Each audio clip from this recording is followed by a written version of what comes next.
Hello, and welcome back to Zenin Fanfics. Today we're starting an exciting new series. What if Gamer Deku had dating sims? If you enjoy this video, please like and subscribe for more content. The story we're featuring is written by SpudLord on Fanfiction.net. You can find all the relevant links in the description, so be sure to check out the author's profile and say hello. Now let's dive into the story. Narrator POV. Izuku stared upwards. The stress must have been getting to him. All Might's workout plan must have broken him on some basic, mental level, since he had woken up early, staring at an emerald green square in front of him. Rubbing his eyes, before slapping himself across the face without hesitation, Izuku blinked, looking once again at the green square. Greetings. Hello, Izuku-kun. I am your Quirk. You have met the necessary conditions to awaken me. In just a few minutes, I will have successfully booted up your dating status page, titles, your achievements, the heroine status, and gallery. Awkwardly trailed off Izuku, staring at the screen as he tried, gathering his thoughts, tried to remember what he had to do today, since it was supposed to be important. Oh yeah, finishing off the beach and the U.A entrance exam. Dazedly recalled Izuku, shaking his hand through the box, watching it disappear in wisps of green smoke before getting out of bed. Hurriedly getting ready for the day, Izuku bemusedly rolled his eyes. Someone must have messed with him with their quirk for fun, that's why. Stepping out of his bedroom, which was filled to the brim with various All Might merchandise, there was some other heroes scat throughout his room, Mirko, for one at least. Charm, 2 intelligence, 3 aura, 1 Izuku honey? Softly hummed Inko, Izuku's mother, who was standing outside her bedroom door, her eyes half-lidded as she stared at her son, who was frozen in place. I'll be back soon, awkwardly stammered Izuku, looking at the green sheet in front of him, which his mom didn't seem to notice, and Izuku wasn't going to question it. Okay, dear, stay safe. Wearily sighed Inko. Izuku knew his mother didn't want him to do this, but now he had a chance at his dream, and he was going to take it without looking back. Time skip. Sweat was dripping off of Izuku's head, heaving and grunting as he was tugging the last piece of trash behind himself, a wrecked car that had been haunting his dreams for too long. With immense effort from his small body, Izuku panted as the car started shifting a little bit faster, following Izuku towards the designated area, where All Might would collect it. I'm done. Titles. Baby-faced. Girls at least think you're cute. Model's body. After 10 months of training, you can make girls turn their heads with ease. Main characters. You came across many people, and can tell who's a heroine and who's not. Izuku blankly stared at that section of the screen, slowly smiling as he realized he at least had something achievements. Hero. With your courageous heart, you have charged head fist into battle, thinking of others' safety. At least he had an achievement, though a lot were locked, and all seemed to actually be based around dating a girl. Talk about difficult. Heroine status. Go out and socialize. Gallery. You haven't even held a girl's hand yet. That hurts more than I thought it would. Tiredly sighed Izuku, focusing on the screens in front of him as he pulled the car. Izuku dismissed the screens, watching them disappear. Focusing again, Izuku brought up the screens once again, doing so a few more times before slowly realizing that he wasn't dreaming at all. This was real. Walking face first into a wall made Izuku stop, stumbling backwards as he held onto his nose, winching as he smelt copper come from inside his nose, before realizing he was done. Yoa! Loudly shouted Izuku. He had done it. He had finished the 10 months of hellish training. Grinning from ear to ear, for Izuku ran towards the beach, loudly whooping as he ran towards the railing, feeling liberated, since he had finished what he had set out to do. A whoosh of air made Izuku turn around, grinning as he saw his mentor, All Might himself, standing behind him. The pride wasn't even hidden in the man's face. My boy, you done it. You cleaned the entire beach. Proudly laughed All Might, gently placing his left hand on Izuku's right shoulder, steadying the teen, since he had started swaying on his feet. Now eat this, boisterously chuckled All Might, plucking a long, blonde strand of hair from his head, before holding it out to Izuku. First the dating sim's quirk, and now having to eat a hair to get a quirk. Izuku for once didn't bother hide the deadpanned, judgmental stare he was giving his teacher. Confusedly gawked Izuku, accepting the hair without question and placed it into his mouth, swallowing it without question, before gagging. Lime-flavored shampoo. So why don't I feel anything? Curiously questioned Izuku, staring up at his teacher, who was fortunately undateable, while waiting for an explanation. Then Izuku felt something inside of himself shift ever so slight. Notice, I have helped you absorb the quirk one for all. Please be careful, Izuku-kun. Your limbs will break if you use 100% in one limb. So lower the output and spread it throughout your entire body. Izuku-kun, it seems as if there is something inside one for all. Of course you wouldn't. You need to digest it first. It should appear just before the entrance exam. Loudly explained All Might, unaware of Izuku winching slightly from how loud he was, before the man crouched down to Izuku's height. I'm proud of you, remember that. Gently whispered All Might, entering his skinny self with a poof, not wasting a second in wrapping Izuku in a hug and ruffling his curly hair. Izuku didn't even speak as he sunk deeper into the hug, trembling slightly, since this was the first time a man he looked up to actually hugged him, and Izuku was certain he would make it weird if he cried. Letting it last another 10 seconds, Izuku took a step back, breaking free from the hug with a shaky smile on his face, and an inferno of determination burning in his eyes. I won't let you down, softly promised Izuku, clenching his fist in determination, as he watched All Might stand back up. I'll see you soon, young Midoriya. Pleasantly huffed All Might, entering his muscle form once again, before disappearing from sight a second later. Standing still for a second, Izuku could feel the power of his newest quirk surge through him. It was like a star was burning inside of him. The power was unlimited and unmatched, channeling just a mere fraction of the power stored within him through his body. Izuku gasped as he felt himself become more invigorated, watching as green sparks of electricity danced off of his skin. You have received +2 to aura. I'm going to be late. Loudly gasped Izuku. He couldn't be late for the entrance exam. Time skip, dashing down the footpath as if the devil himself wanted to drag him to hell. Izuku nimbly danced around anyone in his way. 1% of one for all was barely noticeable except for some green static between his hair, but it was enough to increase Izuku's speed. Things were going absolutely swimmingly for Izuku. He hadn't broken a bone yet, and his quirk had yet to actually catalog any girl. I can do this. I can avoid cataloging a heroine. Determinedly decided Izuku, only for his quirk to accept the challenge, latching onto one of the many girls nearby, and made Izuku stare at her. The world stopped for Izuku. He wasn't even joking. People stopped as they were walking, and even a bird overhead had stopped, not flying or falling, merely suspended in the air. Everything went black, forcing Izuku to calm his breath as he heard something clicking in his head, and suddenly a light from a stage light fell upon someone. Drums rolled in Izuku's head as he saw pink hair. The girl was smiling. Her yellow eyes were unique looking for sure, enhanced by the goggles on her face, further brought out by the grease stains and oil stains on her face. Izuku gulped. She was pretty, and by the look of things, she liked machinery and building. A. Catch her as she falls, and ask if she's all right. B. And knock her over, give her a hand, and ask if she's all right. Suspended in midair, Izuku stared dryly at the screen in front of him. Apparently, he couldn't move until he made a choice, and Izuku was internally fretting.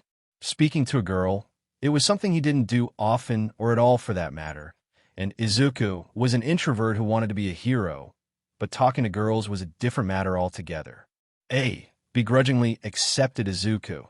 Suddenly, everything returned to normal, and Izuku watched as the girl slipped on a banana peel of all things. Talk about a cliché. Reacting on pure instinct alone, Izuku was behind the girl, placing either hand on the girl's shoulder as she tipped into him, steadying her fall as she collided with his chest, not even budging an inch. Helping the girl forward, Izuku's eyes glanced towards the letters above her head. smiling as she turned around to face him. You have unlocked the May Hatsum route. You have unlocked the achievement. The first, +3 to Hatsum's relationship. Are you okay? You're not hurt, are you? Concernedly asked Izuku. Not even speaking by himself. His quirk was forcing him to speak, and all Izuku could do was panic as the girl stared into his eyes before looking towards the ground. +3 charm, Hatsum May. The inventor, relationship, weird-haired stranger. 3 out of 100 description. A unique girl who has a passion for inventing machinery. She calls her babies. She starts hyper-focusing on the things she is interested in, and even lets it affect her health from time to time. If only there was a man who could help her. No. Yes. Confusedly mumbled the girl, shaking her head from side to side, as the sudden confidence Izuku's quirk gave him left, leaving the awkward teenage boy in front of a pretty girl. I'm Hatsume, a pleasure to meet you. Firmly greeted Hatsum, sticking out her right hand expectingly, and Izuku didn't hesitate as he held his right hand forward. They both shook hands like business partners. Talk about awkward. Midoriya Izuku. Shyly muttered Izuku, internally panicking a lot as he looked around, noticing that his charm had increased ever so slightly, and a small part of Izuku was curious to see how effective it was. And I can say the pleasure of meeting you is solely mine. Smoothly added Izuku, giving the girl his best smile, before turning around and grabbing his head, blushing an atomic shade of red. You have unlocked the achievement. Smooth words. +6 to Hatsum's relationship. You have received +2 intelligence. I like you, Midoriya. Walk with me. Cheerfully ordered Hatsum, grabbing onto Izuku's sleeve and started dragging him along to the entrance of You Today, where their future would start. Blushing as he easily kept up with girl in front of him, a part of Izuku was excited that he had a girl in his gallery, but another part of him was worried. Was his quirk actually manipulating Hatsum? It was oddly fulfilling running through a crowd of people, while being dragged along by a pretty girl whose bag rustled with clinks and clanks of metal hitting off one another. Answer. Dear Izuku, I can't believe you thought I would be so cruel. I am a sentient quirk, and I know your morals better than anyone, so I wouldn't manipulate any girl for you, unless you truly desired it. All I did was take advantage of the situation with May, since either way, you would have watched her fall over, which would have damaged the stuff in her bag. All I can do is help you make the correct choice when introducing yourself to a girl, catalog them, give you a description of them, which will change as you spend time around them. As for your stats, that merely represents how desirable you are. The higher they are, the quicker your relationship progress with a girl. Izuku, I can only catalog people who are your type. Pretty girls your age, and a few older women. Like Mirko, your celebrity crush. Go get her, tiger. I didn't expect such an answer. What is your name anyway? Confusedly thought Izuku.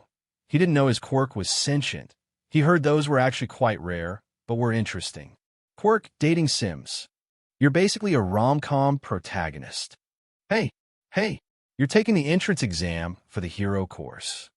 Excitedly squealed Hatsum, yanking on Izuku until both of them were standing side by side, just outside Yutaday's gates. Why, yeah. Shakily answered Izuku, gulping as he turned towards May, who flashed him a smile that looked as if it her quirk that made her smile appealing. Then I'll be your personal support worker if you get in. I promise. Determinedly declared Hatsum, only for a clicking sound to happen inside of Izuku's head as a photo of Hatsum, May smiling at him, appeared inside his head. The promised smile has been added to gallery. +3 to Hatsum, May's relationship. I can do this. Excitedly decided Izuku, rushing forward in his panic, since his blush was obvious from the moon, and then Izuku tripped over his own feet in his haste. I'm going to die. Immediately countered Izuku, his face now blank as it rushed towards the cold, unforgiving ground, accepting his fate, only to stop falling a second before he hit the ground. Remaining motionless in the air, Izuku blinked slowly. This wasn't his own doing. He actually felt a lot lighter than normally did, before Izuku felt a soft hand on his left shoulder, slowly turning him around. The sun assaulted his eyes, making Izuku flinch as he used his right hand to cover his eyes, helping to make out his savior, a girl. Hey, did I die? Because it looks like I'm seeing an angel. B, thank you. C, can you let me down, please? My plan depended on it. Really dating Sims? Mentally complained Izuku. Roll his eyes as everyone else was frozen, actually taking a moment to look at his savior, who of course was a pretty girl. She rose-colored cheeks. Her hair was cut into a simple brown bob cut, and Izuku blinked because it suited her well with her chocolate brown eyes, which were frozen, looking into his own. Rolling his eyes at his predicament, Izuku didn't want to be known as a playboy, but for the first time in 15 years, girls, beside his mother, were actually talking to him and weren't judging him. Dating Sims said he didn't affect any girl in any way, meaning that everything he did was on his own accord, but Izuku still felt bad doing it. Yet a part of him wanted to indulge in his quirk, something he had been denied. Chewing on the inside of his cheek nervously, Izuku knew he could stay like this forever if he didn't make a choice. It was simple. Choose option B and move on. Yes, a part of him wanted to say, did I die? Because it looks like I'm seeing an angel. Smoothly mused Izuku, his face shifting into a smile, as his quirk affected him temporarily, making him more confident that he could ever be. The effects happened in an instant. A few green sheets appeared in front of Izuku as he was being straightened up by the girl, who paused for a brief second before exploding into a shade of red that could match his own. As if she a robot malfunctioning, she was throwing up hand signs like there was no tomorrow as she tried forming a sentence. You have unlocked the Ochaco Ururika route. With your correct choice, you have raised Ochaco's confidence. Plus 12 relationship, plus 2 charm and intelligence. I'm Ururika Ochaco. Loudly squeaked the girl, looking everywhere but where Izuku was, while Hatsum watched on from the sidelines, rolling her eyes at the awkwardness. It would have been bad luck if you fell. Awkwardly muttered Urarika, looking at Izuku, while the girl's catalog appeared in front of his face. Ochaco Urarika, aspiring hero, relationship, the awkward duo, 12 out of 100, description, her parents are construction workers, and lately they've been finding it hard to make money, meaning they are barely staying afloat financially. Ochaco is determined to be a hero, so her parents can live a comfortable life, and she is willing to fight tooth and nail to life her family up. Thank you so much. Hurriedly apologized Izuku, bowing down, doing his best to hide his eyes. Since he wasn't expecting Urarika to be this kind, she was willing to risk her life against future villains for her parents' sakes. She's so wonderful. Amazedly realized Izuku, before standing back up, ready to do his best. Out of the way, Deku! Loudly growled Izuku's childhood tormentor, who had been a former friend, with a quirk as dangerous as his personality. Izuku gulped as he started shaking. It was because he was frightened of Katsuki Bakugo, but more so it was out of reflex, the explosions that would brush across his skin fame to memory, leaving burns which he had to hide from his own mother. Cowering as the blonde bully walked past him, Izuku watched as his antagonizer walked past him, not even sparing a glance, despite the 2 girls on either side of him. Kakin, softly mumbled Izuku, staring at Katsuki as he walked onwards. The confidence oozed out of him without effort, and for once, Izuku glared back at his childhood friend turned bully. I'm going to get in, determinedly growled Izuku, clenching his left hand, as One for All flickered to life beneath his skin, causing green sparks to escape his fist. For being so cool in front of girls, you have received +4 aura. For actually looking cool, +4 to all heroines' relationships. Shoot, we're gonna be late. Horrifiedly screamed Urarika. Everyone present to blanch, realizing that they were all in fact cutting it close to get to their designated rooms for their written exams. I'll see you guys soon, hurriedly shouted Urarika, dashing away, not even letting Izuku or Mei say goodbye to her. See you around. Confidently chuckled Mei, jogging onwards, her bag rustling as she did so, while Izuku stood there, staring upwards towards the school he wanted to go to. Time skip, sitting at his desk. Izuku was staring upwards at the ceiling overhead. He had in fact finished the written exam with time to spare, and now had nothing to do other than waste his time doing nothing, waiting for everyone else to finish. Looking around the horde of students, Izuku could feel his gaze been drawn to certain girls, while he passed over others with a thought. Apparently the title, main characters, could tell who could be a heroine and who wouldn't. Stats, idly mused Izuku, seeing his dating stats come up, looking over each of them with confusion, since he knew what each word meant, but not the context of them. Hey dating sims, what does each stat mean? Confusedly questioned Izuku, since each stat had increased a lot since the morning. Charm, 7 intelligence, 7 aura, 7. I'm glad you asked, Izuku-kun. I was wondering when you would finally ask. Charm, this is your ability to smooth talk to girls and sound cool while doing soon. The higher this stat is, the quicker a relationship can increase if you're smart about it. Intelligence. This isn't your actual intelligence. This is your intelligence related to females. The more you learn about girls, the higher this stat will get, which will lead to more choice options in the future, which help out a lot, and can help you solve various problems your heroines are facing. Aura. Your ability to subconsciously project your presence. The higher this is, the more effect your choice and actions will have on your heroines, helping you increase your relationship easier. I really wish I had my notebook with me. And I also have to tell All Might. Wearily mulled Izuku, his eyes sliding over to the clock, saying there was still 5 minutes left, making Izuku roll his eyes in exasperation. How do relationships progress? Since I know that something happens when I get 1 to 100, interestedly inquired Izuku, waiting patiently for his Quirk to answer, smiling slightly as a second green screen popped up. Relationships have 4 levels. The first one is the stranger's stage, where you barely know anything about the person. The relationship can be increased by showing an interest in the person, asking questions to them, or flirting. Normally, this relationship is stuck in one area, like a school. The second stage is the friend stage, but luckily it is very hard to stay in the friendship stage, since this stage is the quickest because the heroine is taking an interest in you. In this stage, the heroine or you can exchange contact information and can start hanging around with one another outside of school. Also, special events trigger in this stage. The third stage, or aka the realization stage, the heroine realizes she has a crush on you. This stage is unique for all heroines, since some could start spending more time with you and acting more bold, while others could start becoming shy. You can start dating a girl in this stage once your relationship is over 50 with her, if you want.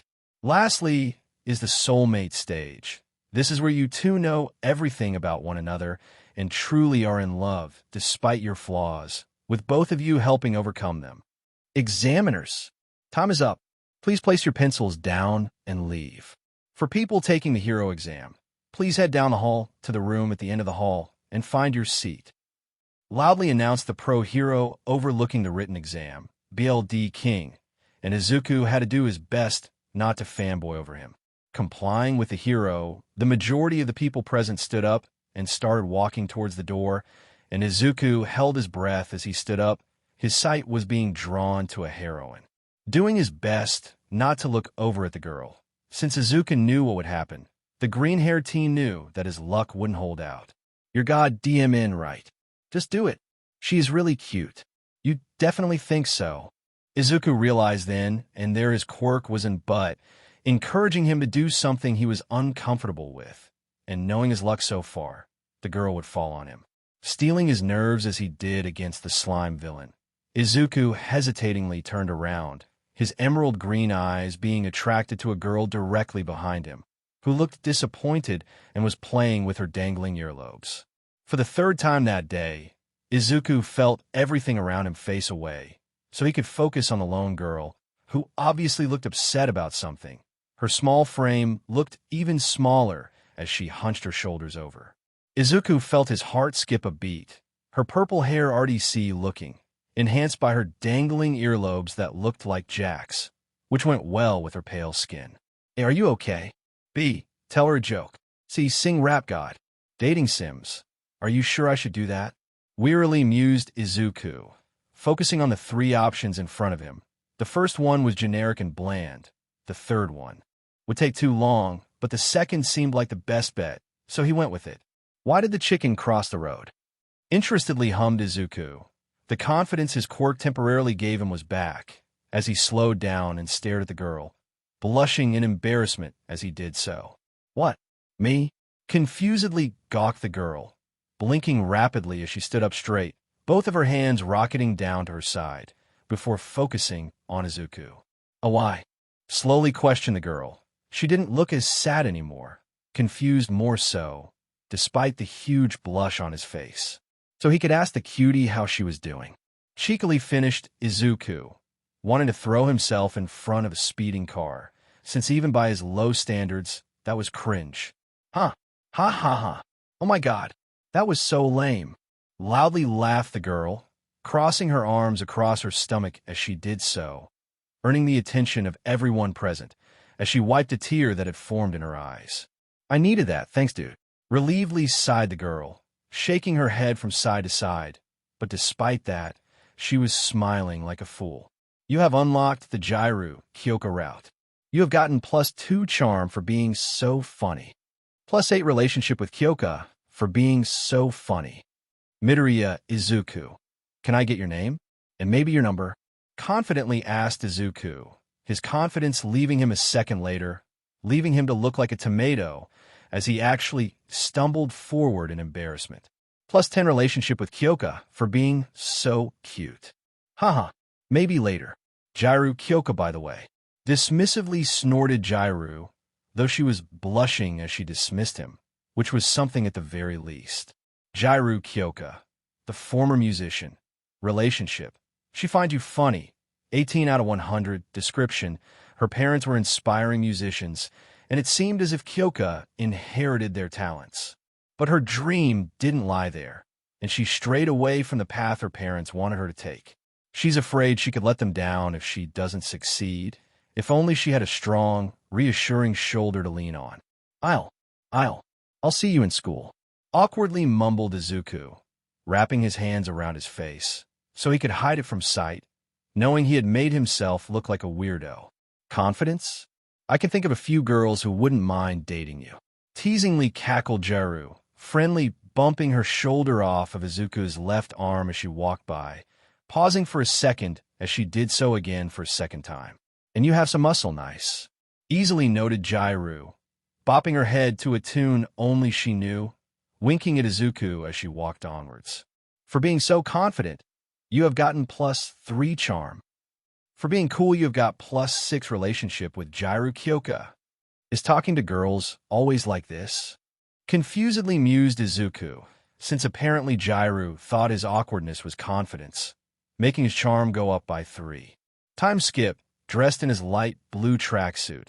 Izuku was blank-eyed as he stared at the massive gates in front of him.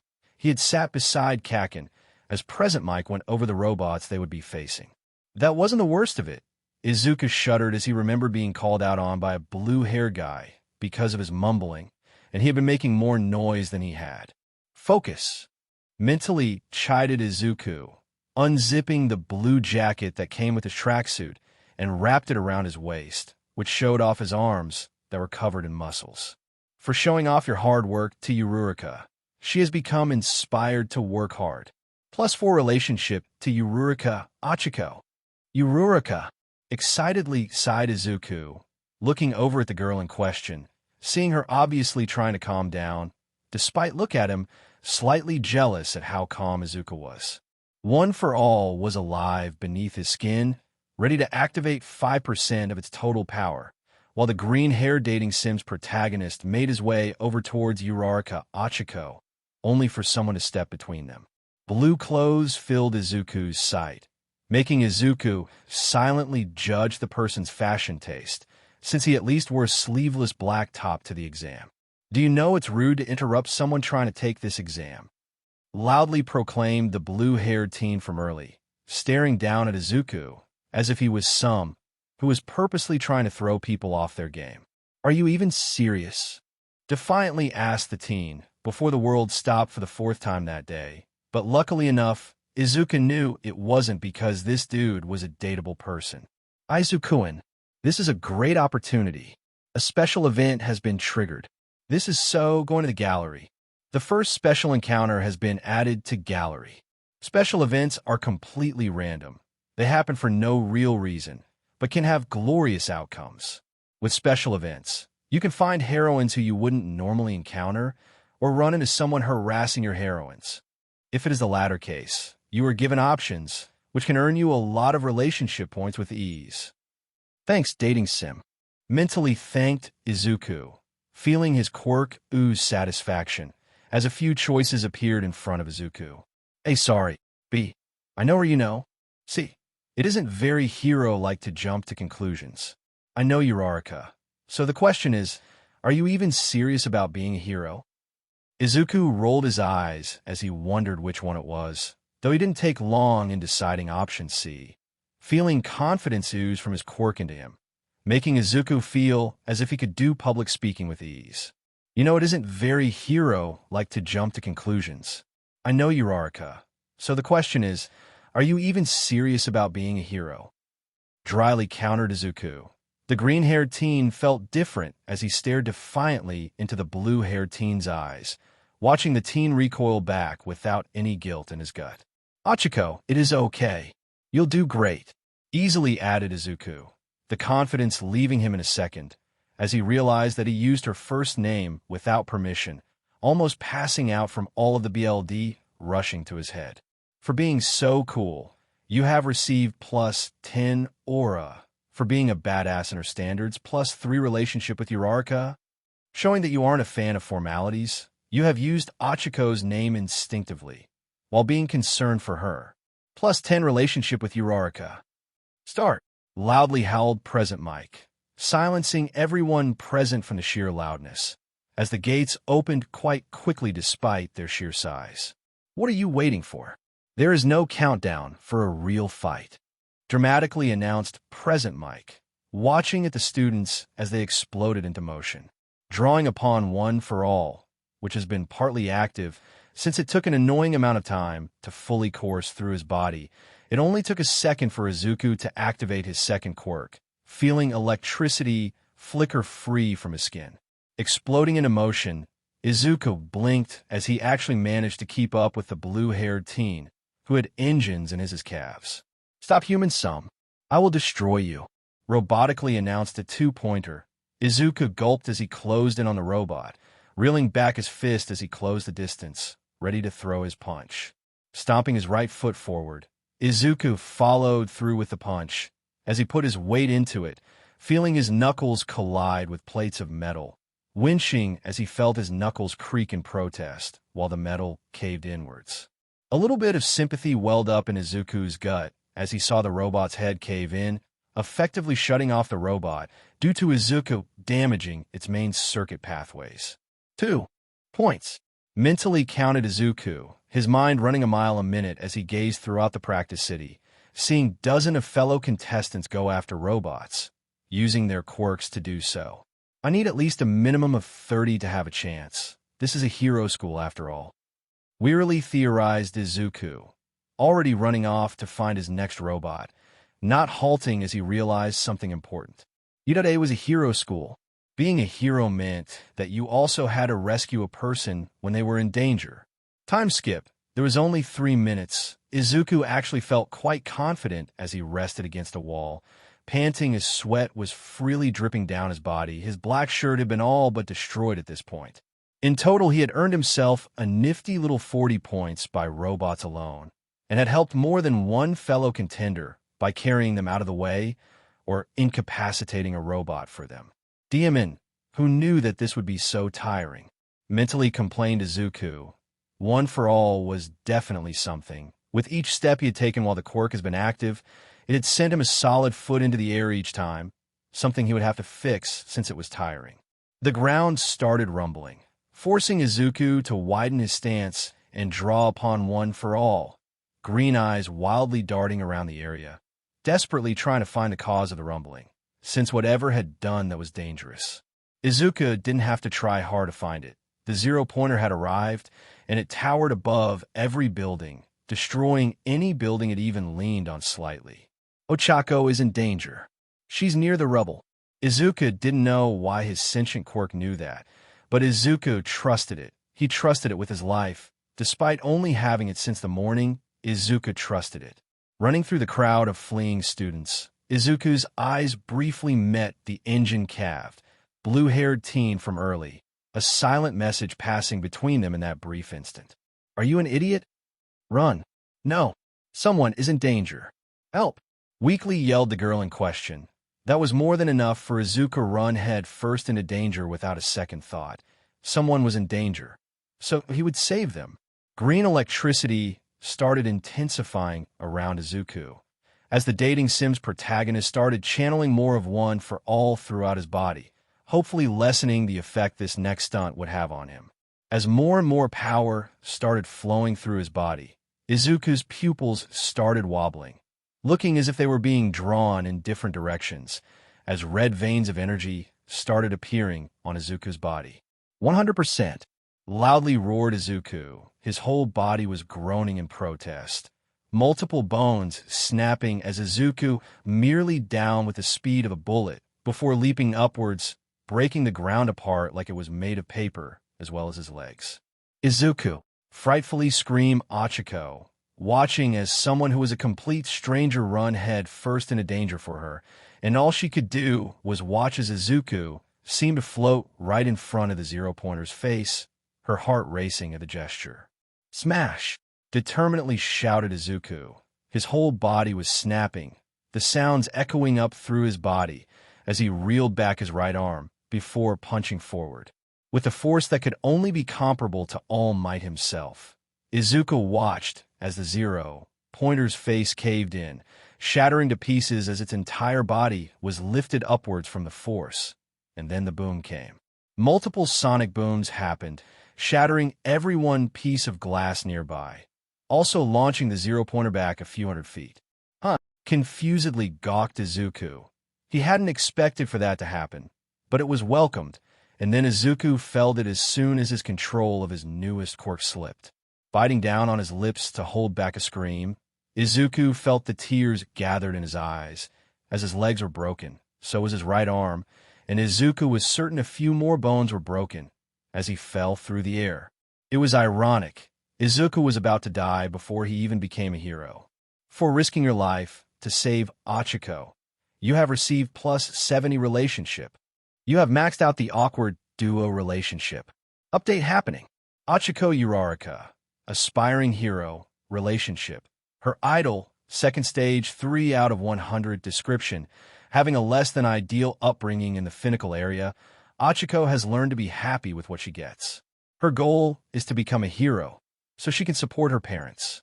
What she needs is someone who she can confide in, to tell them why she wants to be a hero, so she doesn't feel so shallow compared to everyone else.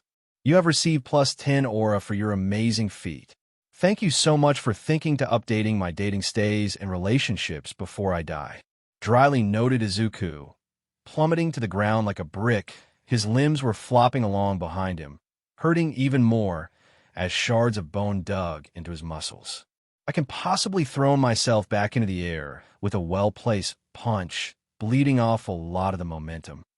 Logically deduced Izuku, drawing upon the flaming power of One for All, charging a solid 70% into his left arm, cocking it back as he did so. Now, just a few dozen feet off of the ground, Izuku braced himself for the pain that was about to come his way, ready to break his left arm so he could survive the fall. Just as Izuku was about to enact his last gambit, something slapped Izuku's cheek, making the teen's descent slow down until he floated just a few feet off of the ground. "Release!"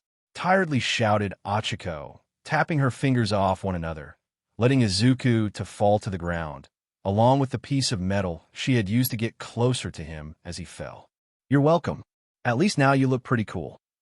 Ignoring the text in front of him, Izuku struggled to roll on his back, his leg crunching as he did so, forcing Izuku to hold back a scream of pain.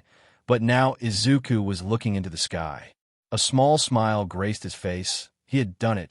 Izuku wasn't certain if he had a spot in U.A, but he did his best, which was quite good, since he had just gotten 2 quirks this morning. He lowly chuckled Izuku, his eyes feeling heavy as he stared upwards, drained from everything that had happened today. And surprisingly enough, the most tiring parts of today was the social interactions.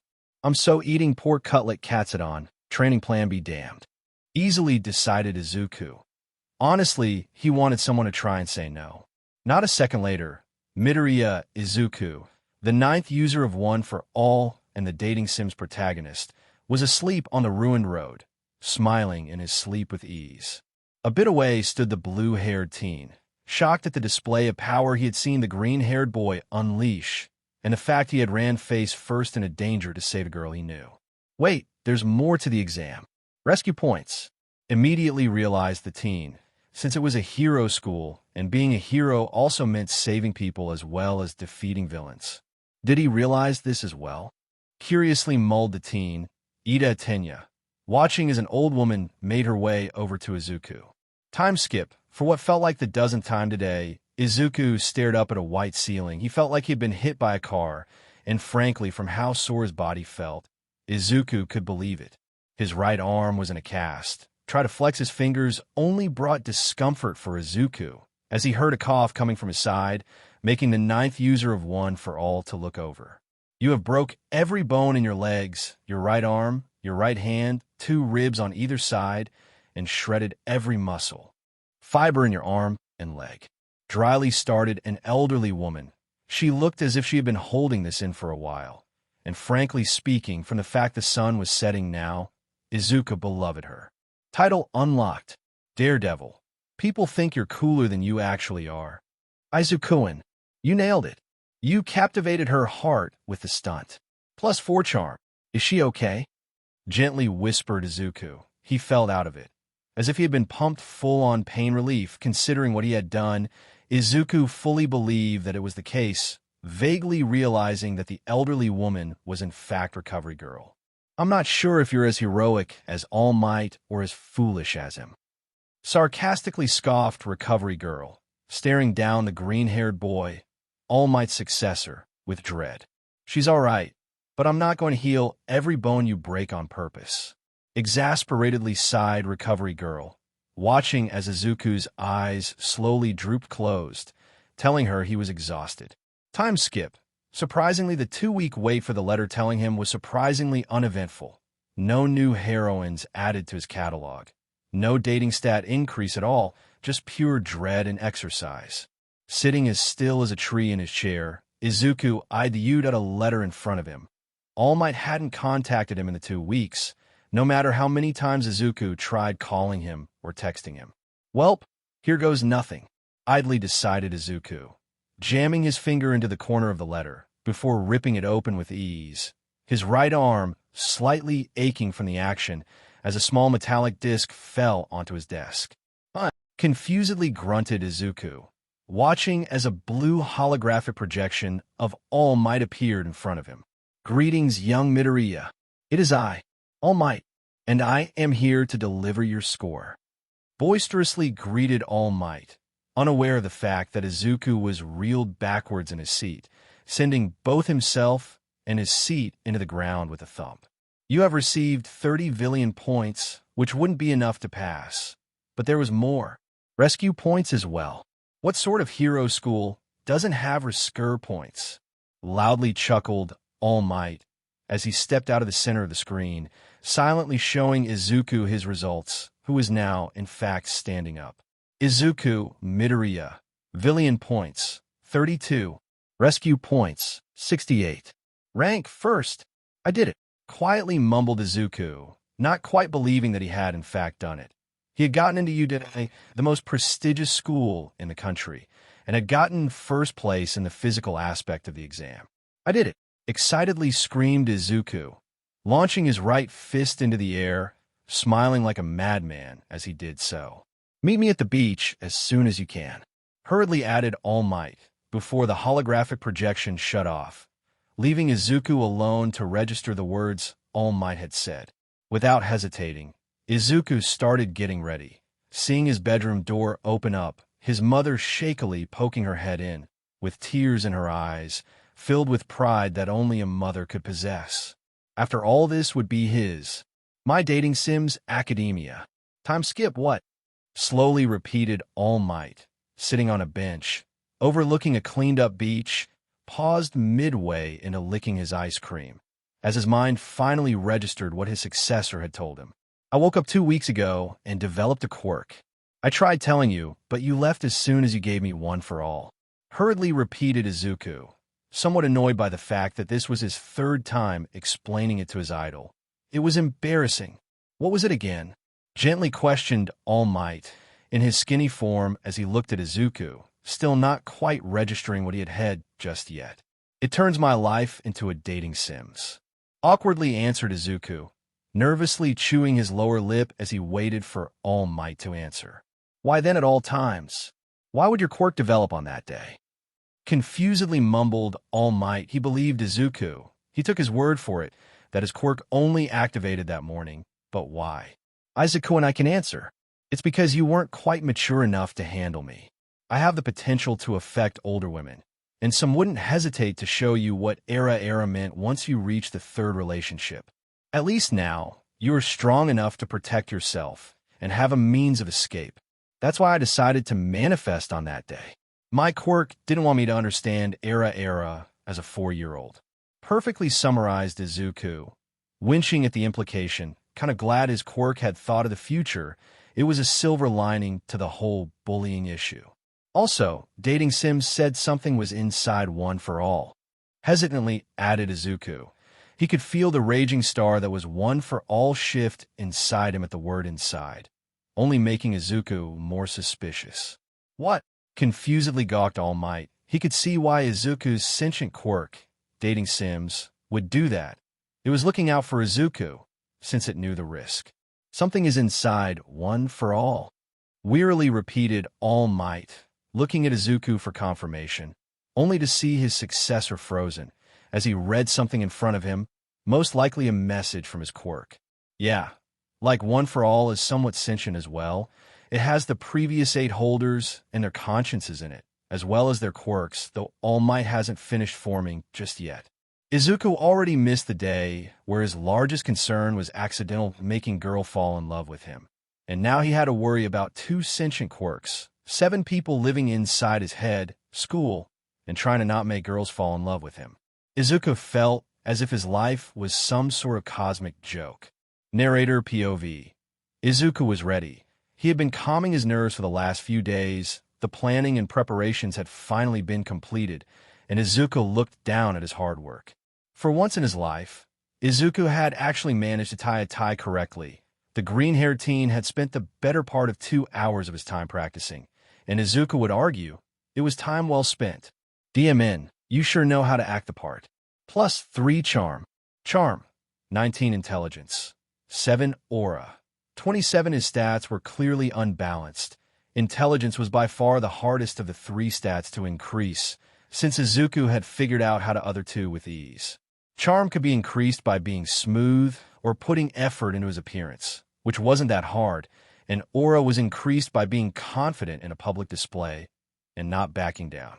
Even now, I know I'm a lot more confident than I used to be. Idly noted Izuku, his stutter had more or less gone at this point, and even his mom said he had a new presence to him, so his quirk, dating sims, also had passive effects as well. Izuku, you're going to be late if you don't get to the train quickly. Hurriedly shouted Inko. She was more worried about Izuku's first day at U.A than he was, and he had a right to worry. Dating sims was merciless. If he had a female classmate, Izuku knew he would have an awkward encounter with her. At least U.A wasn't known for female teachers.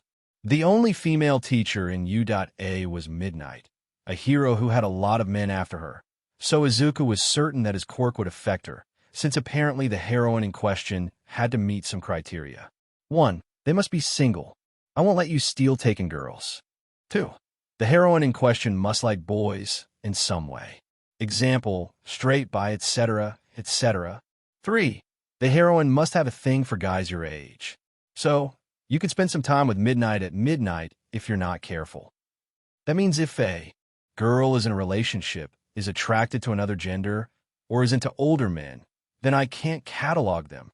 Izuku's heart pounded inside of his chest at the third bit of information. Thanks to Ochaco, he had found out that it was incredibly easy to raise a relationship. So if he wasn't careful, A could become awkward. Running his hands through curly hair, Izuku nodded to himself.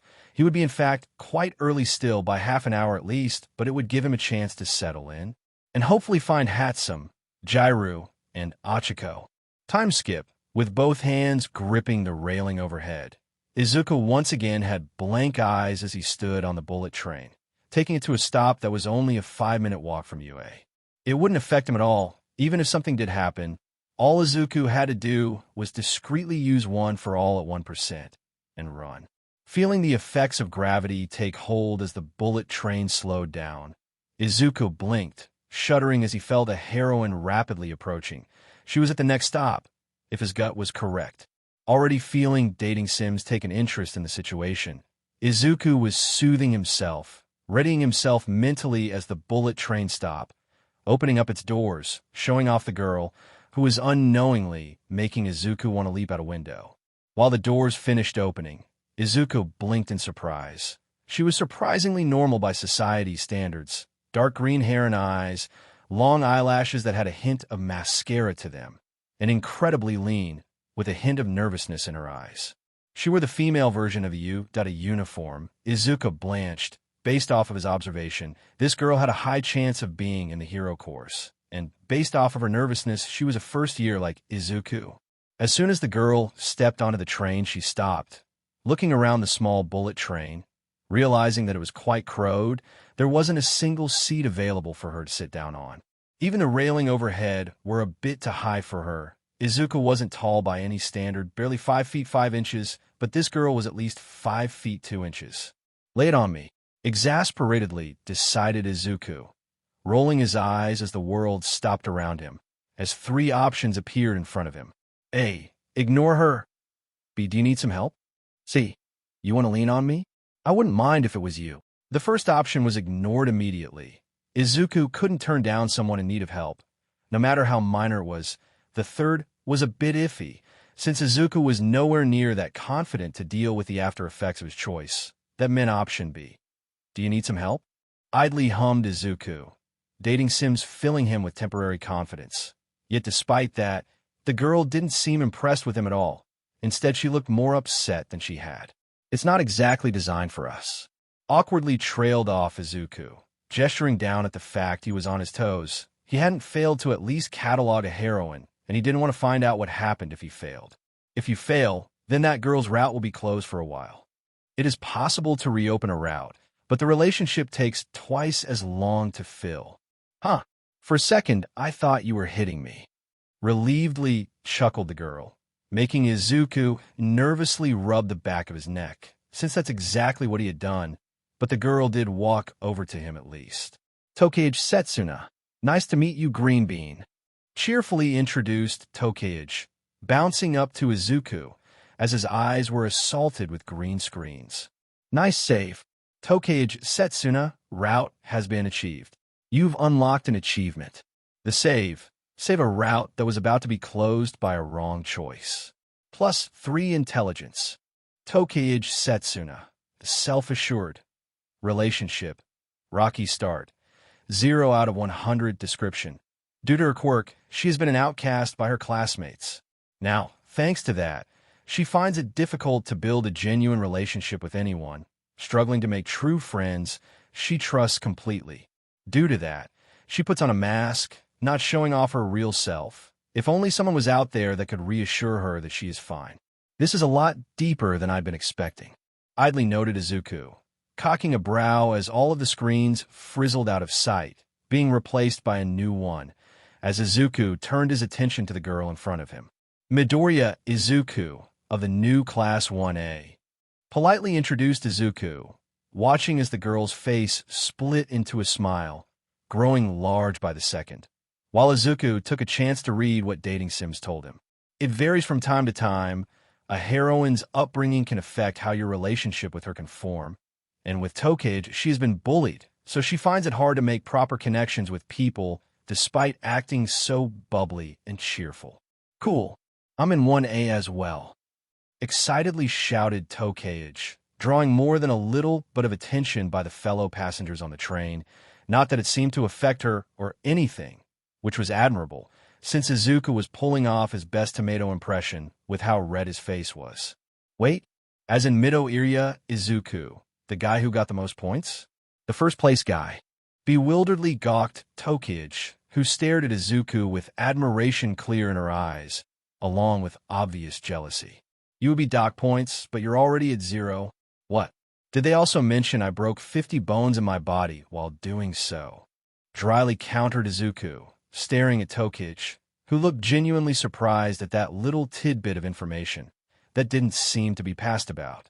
Any more than 7% power of my quirk, and my bones start creaking. At 8% they break, but I will become the best hero. Proudly added Izuku, his eyes burning in determination.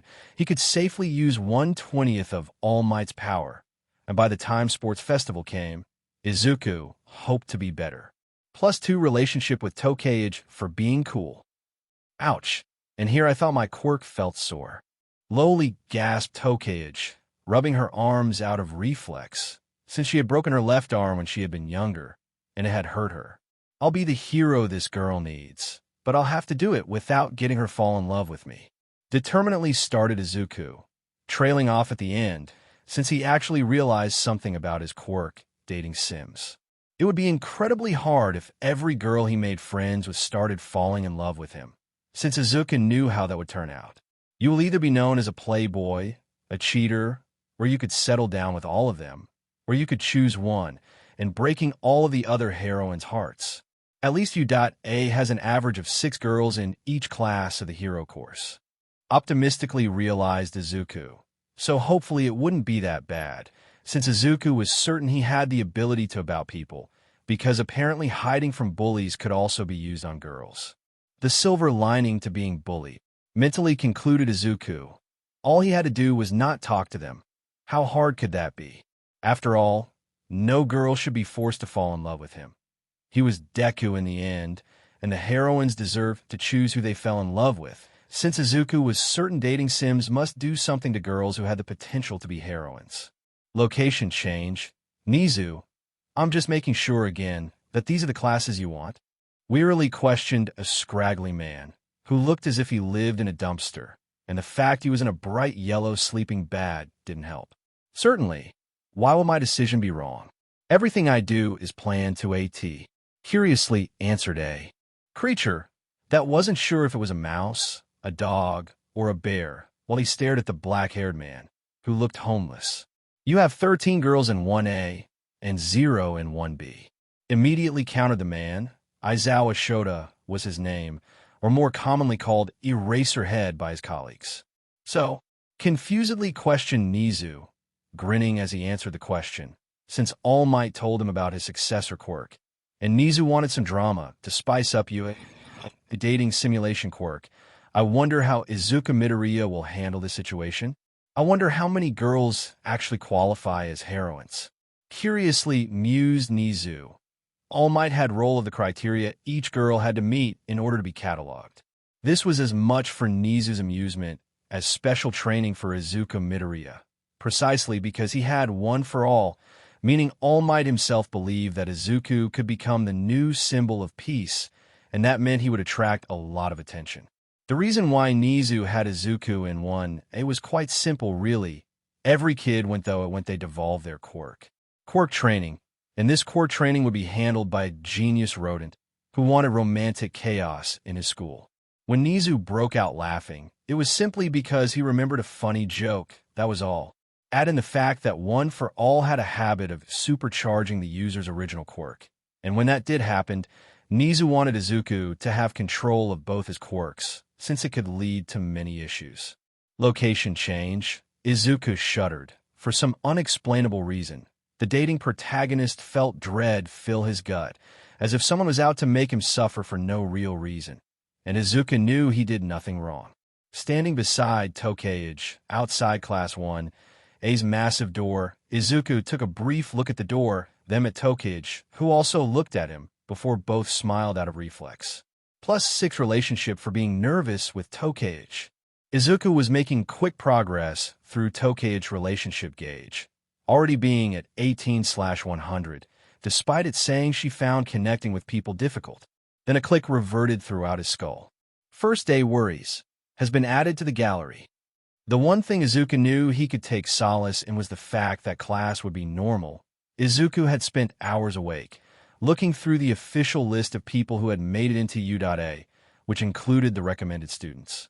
In total, there was 13 girls along in the hero course, and since each class always had a somewhat balanced amount of gillers in each, Izuku knew there would be only 7 girls at maximum. Ladies first, idly commented Izuku, gesturing with his right arm. His mother had thought him to be a gentleman, and be a gentleman he will be. Why? Thanks. Awkwardly stammered Tokei as Izuku walked forward and pushed the door open for her, allowing her to enter the room first, without a green screen commenting anything appearing in front of him. Izuku won Universe 0. Congratulations for being a gentleman and showing off manners. +4 charm. Title unlocked. Gentleman. You can be very polite when needed. Taking a moment to brace himself before he walked in, Izuku grimaced as he could feel a tug. A heroine was in there, and that meant Izuku would rather be anywhere else, but he could feel something else, something that felt familiar. It was a new sensation. If Izuku was to describe when sensing a heroine felt like, he would say it felt like a taut rope around his head, tugging him in their direction. The new sensation felt different, as if a summer breeze was being blown onto his face, except for the fact that Izuku knew it was dating Sim's doing. Correct, Izukuin. I'm capable of 3 sensations. The new heroine sense, which is like being tugged in their direction by a taut rope. The previously met sense, which feels like a warm summer breeze. This is invoked by any heroine who's been cataloged. Lastly is the girlfriend sense. Any heroine who you're dating will randomly make you smile when they are nearby.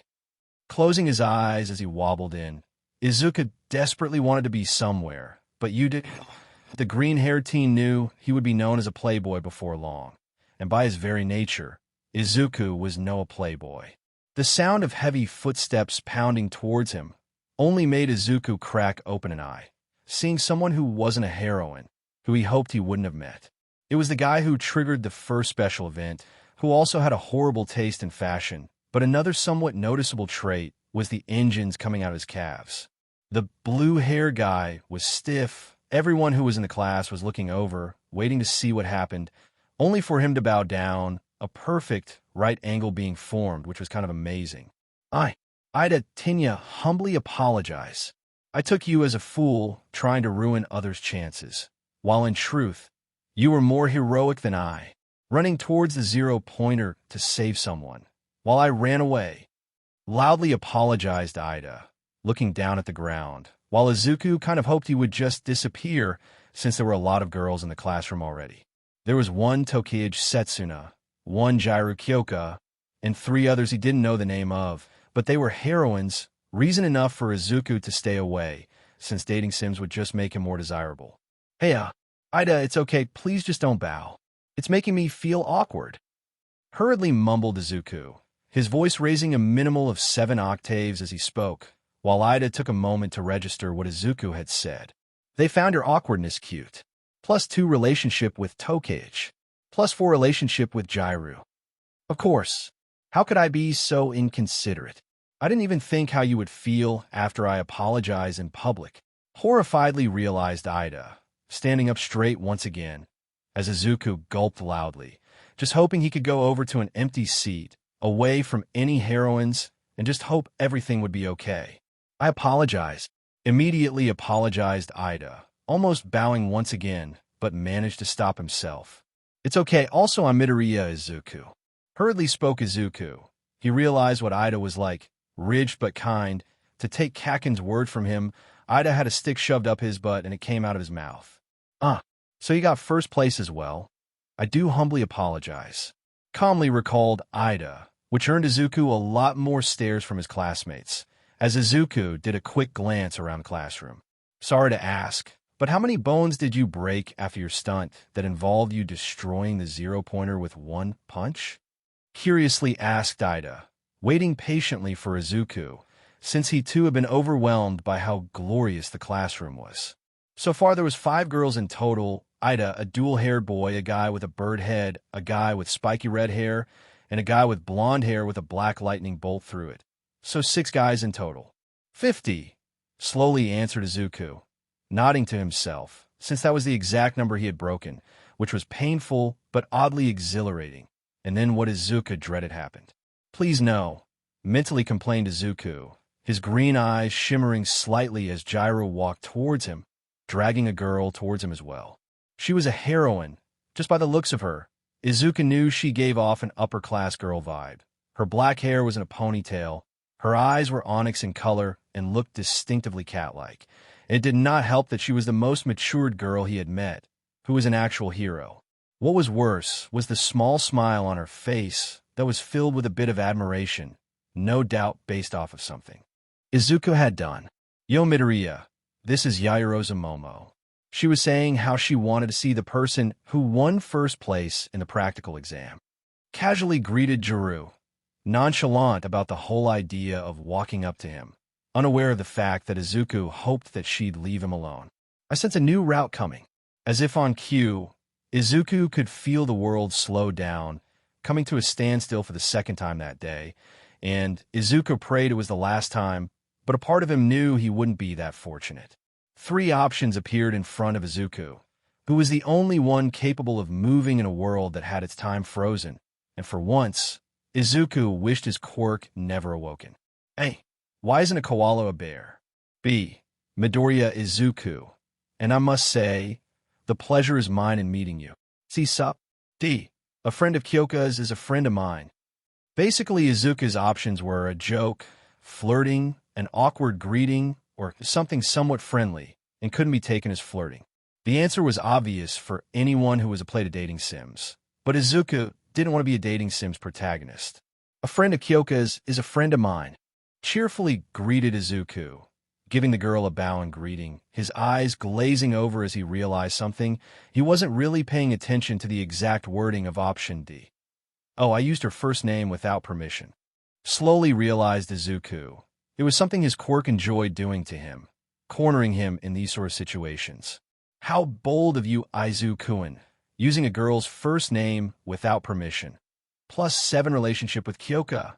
She likes a guy who doesn't care for manners. Sometimes.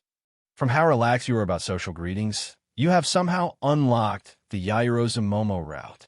+3 relationship with Yaoyorozu. +8 aura. Yaoyorozu Momo, the mask wearer. Relationship, socially different. 3/100 description, a girl born into the high class of society. She has been raised to be well-mannered and conceal her true emotions. She is often jealous of those who can act how they want, of those who can play with others with ease. If only there was someone who could teach her how to cut loose. Demin Midoriya, first the confidence, then the muscles, and now this boldness?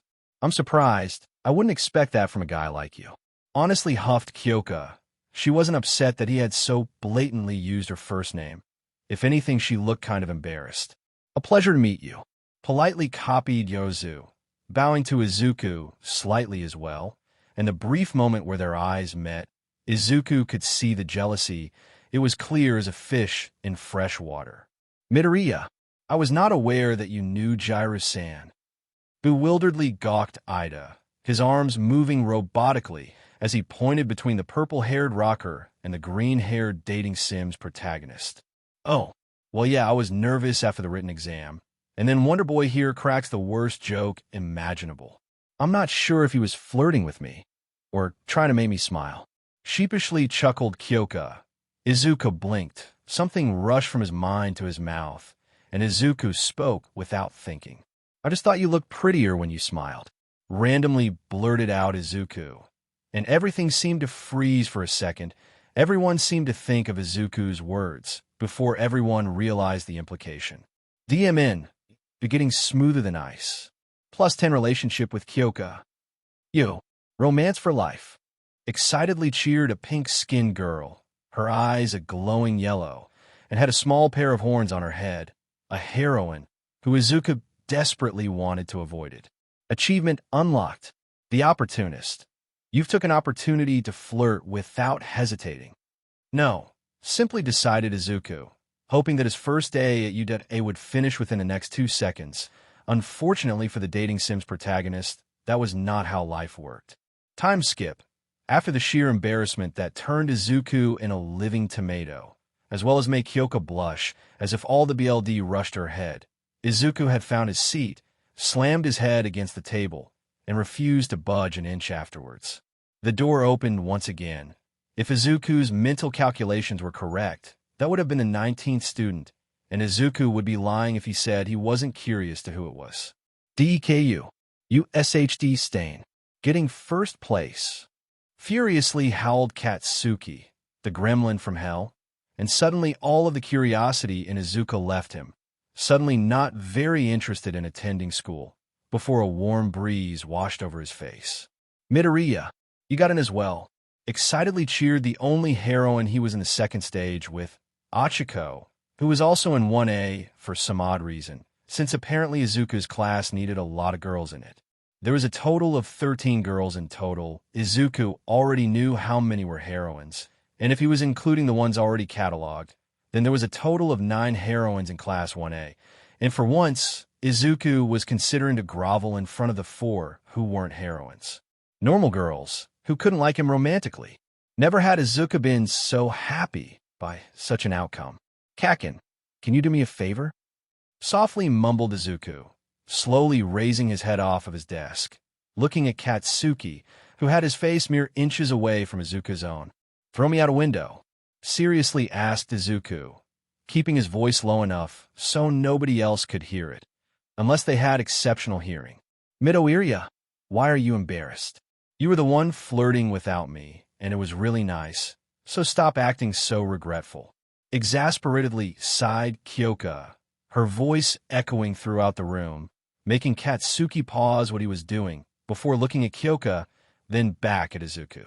Either I'm dreaming, or this guy isn't Deku, but did you say Midoriya, the beach, Izuku, flirted with you? Bewilderedly gawked Katsuki, leaning in uncomfortably close to Izuku, and actually started counting the freckles on his cheek. For freckles on each cheek, and looks as if he hit every branch down on the ugly tree. Yep, you're Deku all right. Relievedly huffed Katsuki, rolling his red eyes as he glared at Izuku, before sitting down on his seat, which was directly in front of Izuku. Just as people were about to respond, the door slammed open, making everyone stop, looking at it in curiosity, before something hideous, yellow, cocoon shuffled in through the door. Silently shuffling to the teacher's desk, the yellow cocoon slowly turned around, not making a sound, as it turned to face all of the students. Is he in the right place? Simultaneously thought every single student, since the man/cocoon thing looked out of place, and then for the third time that day, the world froze, and Izuku was given a choice. Random event. Hey sir, this school is a confusing place. Do you need help finding your way out? B. Remain silent. C sir, do you have the matter, baby? For once, Izuku saw gold, and he was willing to live with the repercussions, even if it meant detention. Sir, do you have the matter, baby? Curiously questioned Izuku. Already a few more active members stopped what they doing and looked at Izuku, waiting to see how the man in a yellow sleeping bag would respond. What's the matter, baby? Confusedly repeated Class 1. A's homeroom teacher, Aizawa Shota, cat lover, pro hero, but unfortunately he wasn't up to date with ancient memes like his students, and blanched as memories of a friend doing this years back came to his mind, while he watched Midoriya, Izuku wink. Izuku's dating sim's Quirk had given him this confidence for this brief second of glory. Noting sugar, how about you?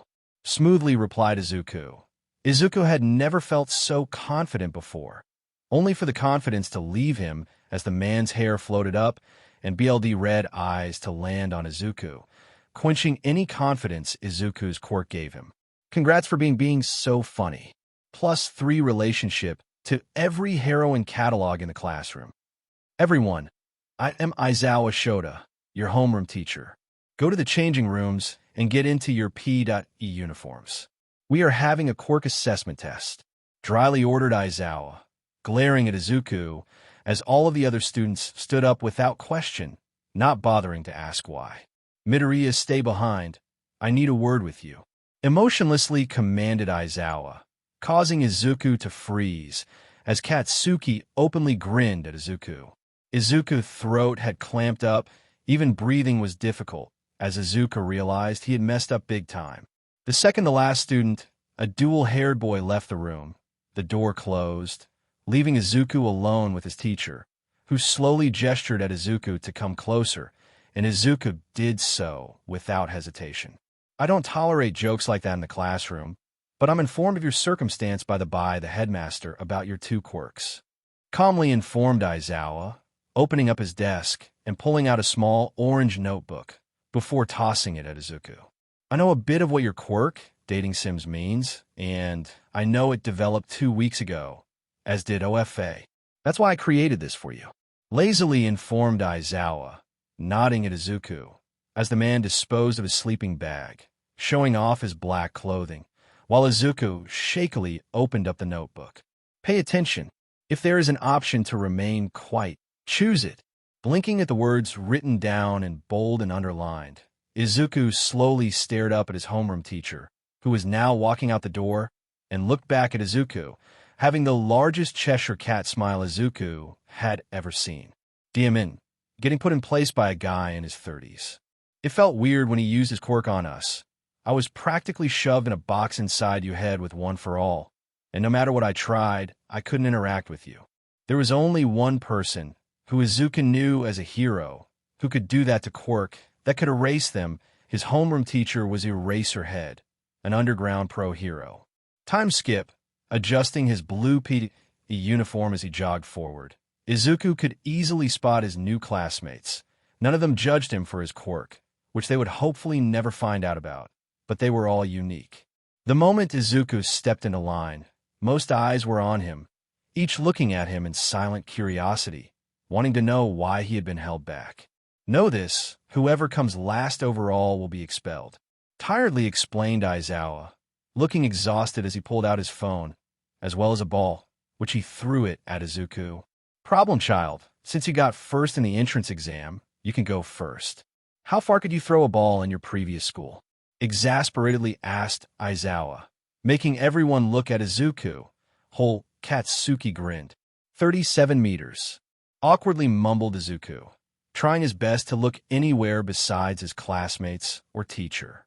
"Step into the circle and use your quirk," dryly spoke Aizawa, watching as Izuku jogged into the circle, gripping onto the ball with his right arm, as his teacher was ready to use his quirk, just in case Izuku did something stupid. "I can't use 100% since that will break my arm, but I need to not come last," logically noted Izuku, cracking his left fingers by clenching his hand, taking a brief second to look down at his fingers, and grinned in realization. Green electricity erupted around Izuku's entire body, slowly making its way over to Izuku's right ring finger, as Izuku started pulling back his right arm, grinning like a madman, before he swung forward, red veins crossing through his ring finger becoming visible, as Izuku used 100% in just one finger. Rocketing off with a blast, Izuku winched, clenching down on his swollen, purple finger as it flew through the air, followed by a sonic burst. Everyone clamped their hands over their ears, watching as multiple sonic booms followed the small ball, staring in shock as the ball continued flying, continuing on for a solid minute before hitting the ground. Slowly, everyone looked at Izuku, who was smiling, holding out his right hand towards Aizawa, showing off a clearly broken finger. "I can keep going," victoriously growled Izuku. His finger was broken in at least 2 places minimum, but thanks to breaking 50 bones before, the pain wasn't as bad. "Since I had one for all 100% while I was throwing it, and not just at the last second, I should do a lot better," idly mused Izuku, since he had been able to actually launch the ball off at insane speed, watching as Aizawa slowly turned his phone around, showing off the results. 4,183 meters. "Wow, for being so awesome. Smiling through the pain, +6 aura. Thanks to being a daredevil, you have scored +3 for heroine present. except for Ochaco, +9. Izuku, that was so awesome. You gotta show me how you did that. Excitedly squealed the pink-haired girl, who was truly exotic compared to everyone else, as she came barreling up to Izuku, smiling while Izuku slowly took a step back. She was a heroine, and as soon as Izuku realized that, he knew there was no inevitable escape, watching as the world came to a halt again. Hey, I can show you what else I can do if you want. B, sure. Let's exchange numbers so I can show you some other time. C, can we talk later? Aizawa doesn't look happy that we're holding everyone up. Wow, sarcastically cheered Izuku, staring at the wonderful options in front of him. One that was clearly a sec reference, the second was blatantly flirting, and the last one was actually decent. Can we talk later? Aizawa doesn't look happy that we're holding everyone up. Hurriedly mumbled Izuku, averting his eyes downwards, clenching his hands as he walked out of the circle, hissing as he did so. Ashido Mina finds you considerate. Ashido Mina route has been unlocked. Now for Izuku, it just felt as if someone's standards has dropped. Either Ashido just found him interesting, or dating sims could exploit the smallest piece of interest in a girl. Wow, oh yeah, that was so cool. Furiously mumbled Ashido, as she practically glued herself to Izuku's arm, while the odd duo made their way to the sidelines. Ashido Mina, dancing queen, relationship, yin and yang, 12 out of 100, description, loud, extroverted and not the sharpest tool in the shed. Ashido lives each day of life to its fullest, laughing, smiling, and having fun. She struggles to rein herself in sometimes, though tries her best to reel herself in when she notices someone who doesn't appreciate her loudness. Maybe someone can help her mellow out? Time skip. If I move slow enough, perhaps they won't see me. Optimistically mused Izuku, standing behind Ida, as he awkwardly took off his red shoes. For these next two tests, Izuku wouldn't be needing them. The long jump and the 50-meter dash, both things Izuku was certain he could do quite well in, but it would make the sidestepping somewhat painful, though 2 great scores and a single poor score would outweigh 3 average scores. So far today, Izuku wouldn't call himself lucky by any standards. There was already 3 heroines that could fall in love with him if he wasn't careful, and Izuku didn't want that for them. Izukuin, I can't make girls fall in love with you. All I can do is catalog them, help you have a decent first meeting, show off how desirable you are, show off your life achievements, and whatever effect your titles cause. I know you better than anyone, Izuku, better than your mom, All Might, and even yourself. I know your deepest desires, your darkest ones, and I know that you would never want a girl to be forced to fall in love with you. When a girl falls for you, just know they did it on their own accord, and because they like you. Midoriya and Jiro, both of you are last up. Lazily grunted Aizawa, looking at Izuku, who nodded at him. He would have to hold the problem child back after class, so he could talk more with him, since Izuku was obviously uncomfortable. Nezu could be an idiot sometimes. If I was to guess, the problem child has been bullied his whole life, and sudden having a quirk that makes your life something like a dating game wouldn't be nice, especially when the headmaster puts every girl that made it into the hero course into one class, just for amusement. Idly monologued Aizawa. He couldn't show favoritism during school, but there was no rule saying he couldn't do it when school finished. I know dating sims, it's just that no other girl beside my mom and Aunt Mitsuki gave me the time of day, and now I have 6 girls who could fall in love with me and 6 more in my class. Apologetically explained Izuku. Originally, he couldn't even hold a conversation with a girl, and now he had to deal with this. You might want to cover your ears. Idly mumbled Izuku. If this was anything like the ball thrown, it would be loud.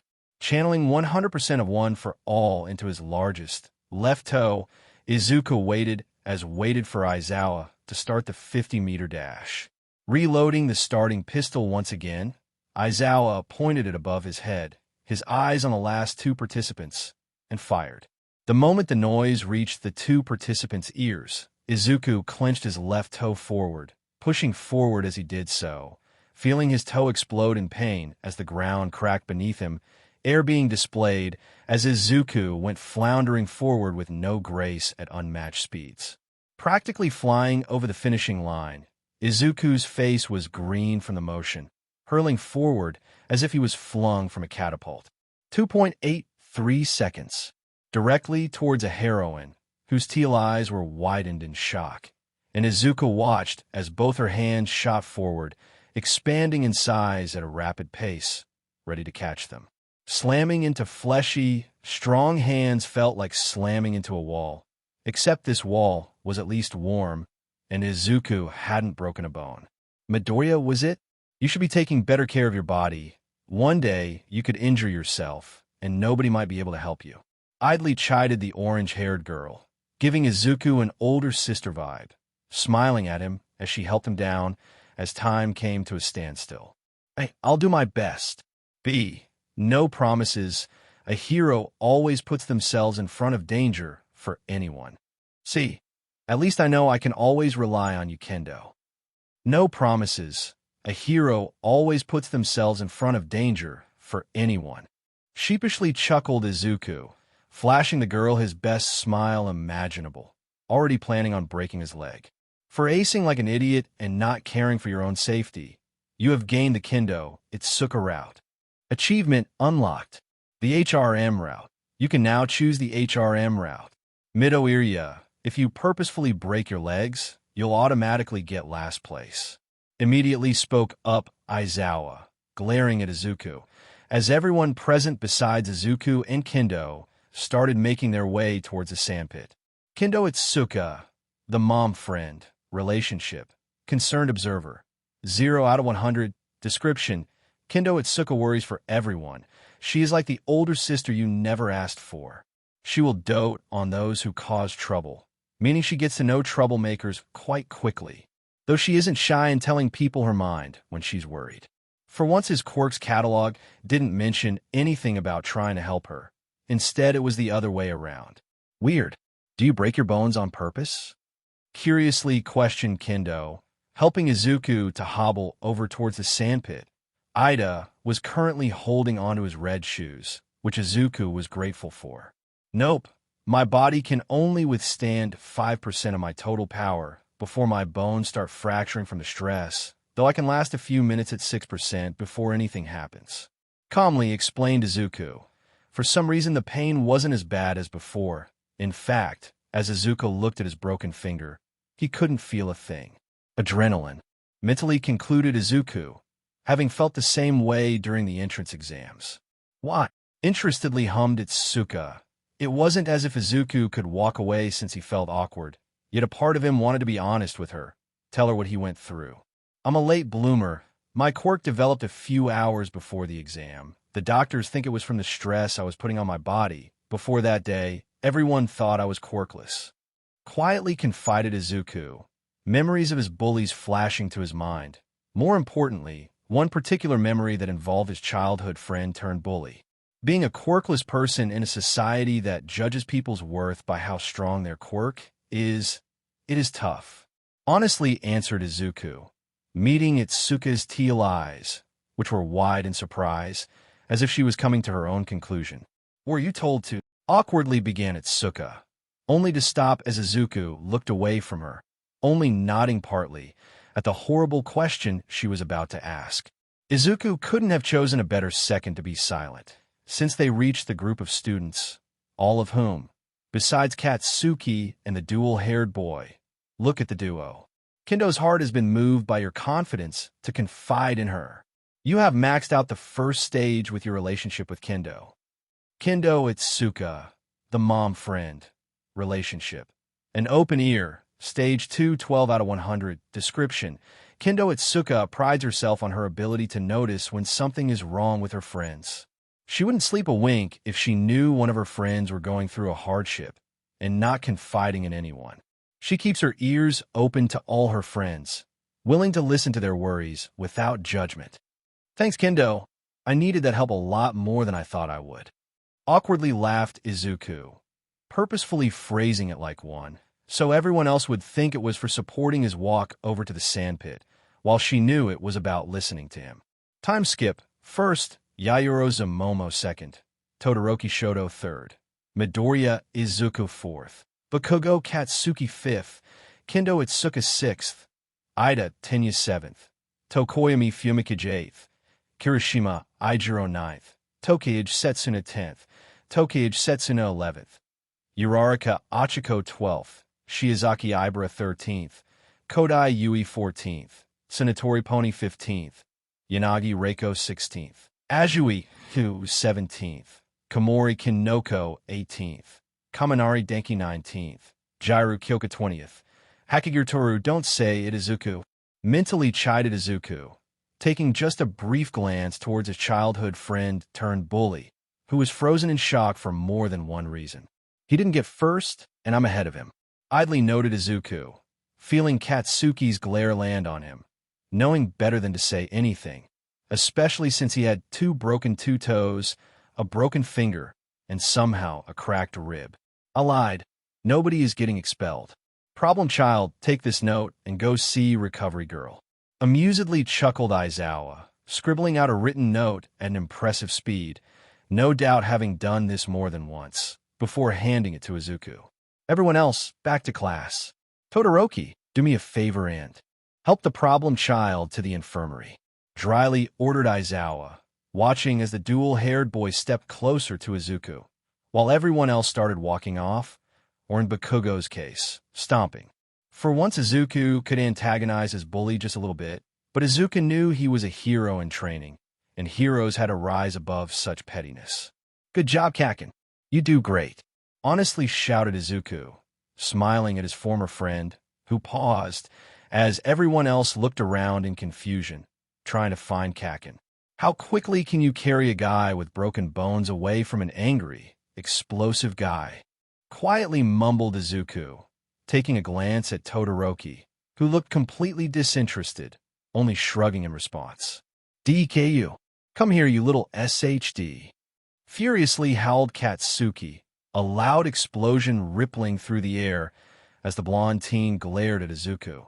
And for once, Izuku could clearly see that Katsuki wasn't completely angry at Izuku. If you want a quirk so badly in your next life, why don't you go take a swan dive off of the roof? You know, I still remember vividly what you told me in middle school. Gently hummed Izuku. Katsuki stood in front of him, growling at him as if he was an animal, reeling back as he knew what Izuku meant, while Todoroki stood off to the side, nor interested in the slightest. I just have one thing to say, Kakin. I'm going to be best hero ever. I only manifested my quirk after 10 months of absolute hellish training, but I'm going to use it to save people. Determinedly growled Izuku, holding up his right hand, showing off his broken finger before clenching his hand into a fist. The pain was back with a vengeance, making Izuku's eyes water as he clamped down on his broken bone, staring Katsuki dead in the eyes. Unwavering determination met shock, which started morphing into some sort of twisted shock and anger. If there was one thing Izuku had learned all throughout his life, the hero never ran. They stayed and stood their ground, fighting for their belief. Izukuin, due to the fact everyone was watching, your relationship has gone up with your heroines, due how determined you are, +7 relationship with each. You can try Deku, but remember, everyone here is a stepping stone for me, and it just seems as if you'll actually give me a challenge. Lowly grunted Katsuki, a savage grin on his face as he shoved his hands into his pockets, and started walking away from Izuku and Todoroki. Todoroki mismatched eyes met Izuku's, silently assessing the curly-haired teen beside him, the guy who actually was willing to break his bones just for a test, just to prove what he was made of. Nodding slightly in respect to the curly-haired dating Sims protagonist, Todoroki gently grabbed onto Izuku's right elbow and walked slowly beside him. Time skip, Moon, lowly huffed Recovery Girl, her lips smacking off of Izuku's left cheek as a wave of exhaustion hit him. His broken toes, finger, and rib were engulfed in a green aura, as Izuku could feel them mending. 58 broken bones already. Eat a gummy. Nezu will be here to talk to you soon. Idly huffed Recovery Girl, rolling her eyes as she handed Izuku a bunch of nutrient-rich gummy bears, as Izuku was doing his best to stay alert. That name sounds familiar. Easily, decided Izuku, laying down on one of the mini recovery bed in Recovery Girl's infirmary, Try to recall who exactly this Nezu guy was. Weird, wasn't the headmaster named Nezu as well? Just before Izuku could jolt up from shock, as he realized that the headmaster was in fact coming to see him, the door to the infirmary, and standing in the doorway, was a bipedal mouse dressed in a suit. Both Izuku and Nezu was silent, as the latter quietly padded over to the bedridden Izuku, who gulped audibly. "Hello, Midoriya. I am Nezu. Am I bear, a mouse, or a dog? Do not worry, since I know All Might and his secrets, but what I'm here to talk about is you and your classroom situation," cheerfully greeted Nezu, hopping up onto a chair beside Izuku's bed, and actually looked somewhat sheepish for some odd reason. "I will admit, I purposely put all those girls into your class, mainly so you can find a way to control your quirk," calmly explained Nezu, observing Izuku's calm face, which was surprisingly emotionless for a change. "So you decided to use innocent girls for my quirk training, without even asking them, or me in other words?"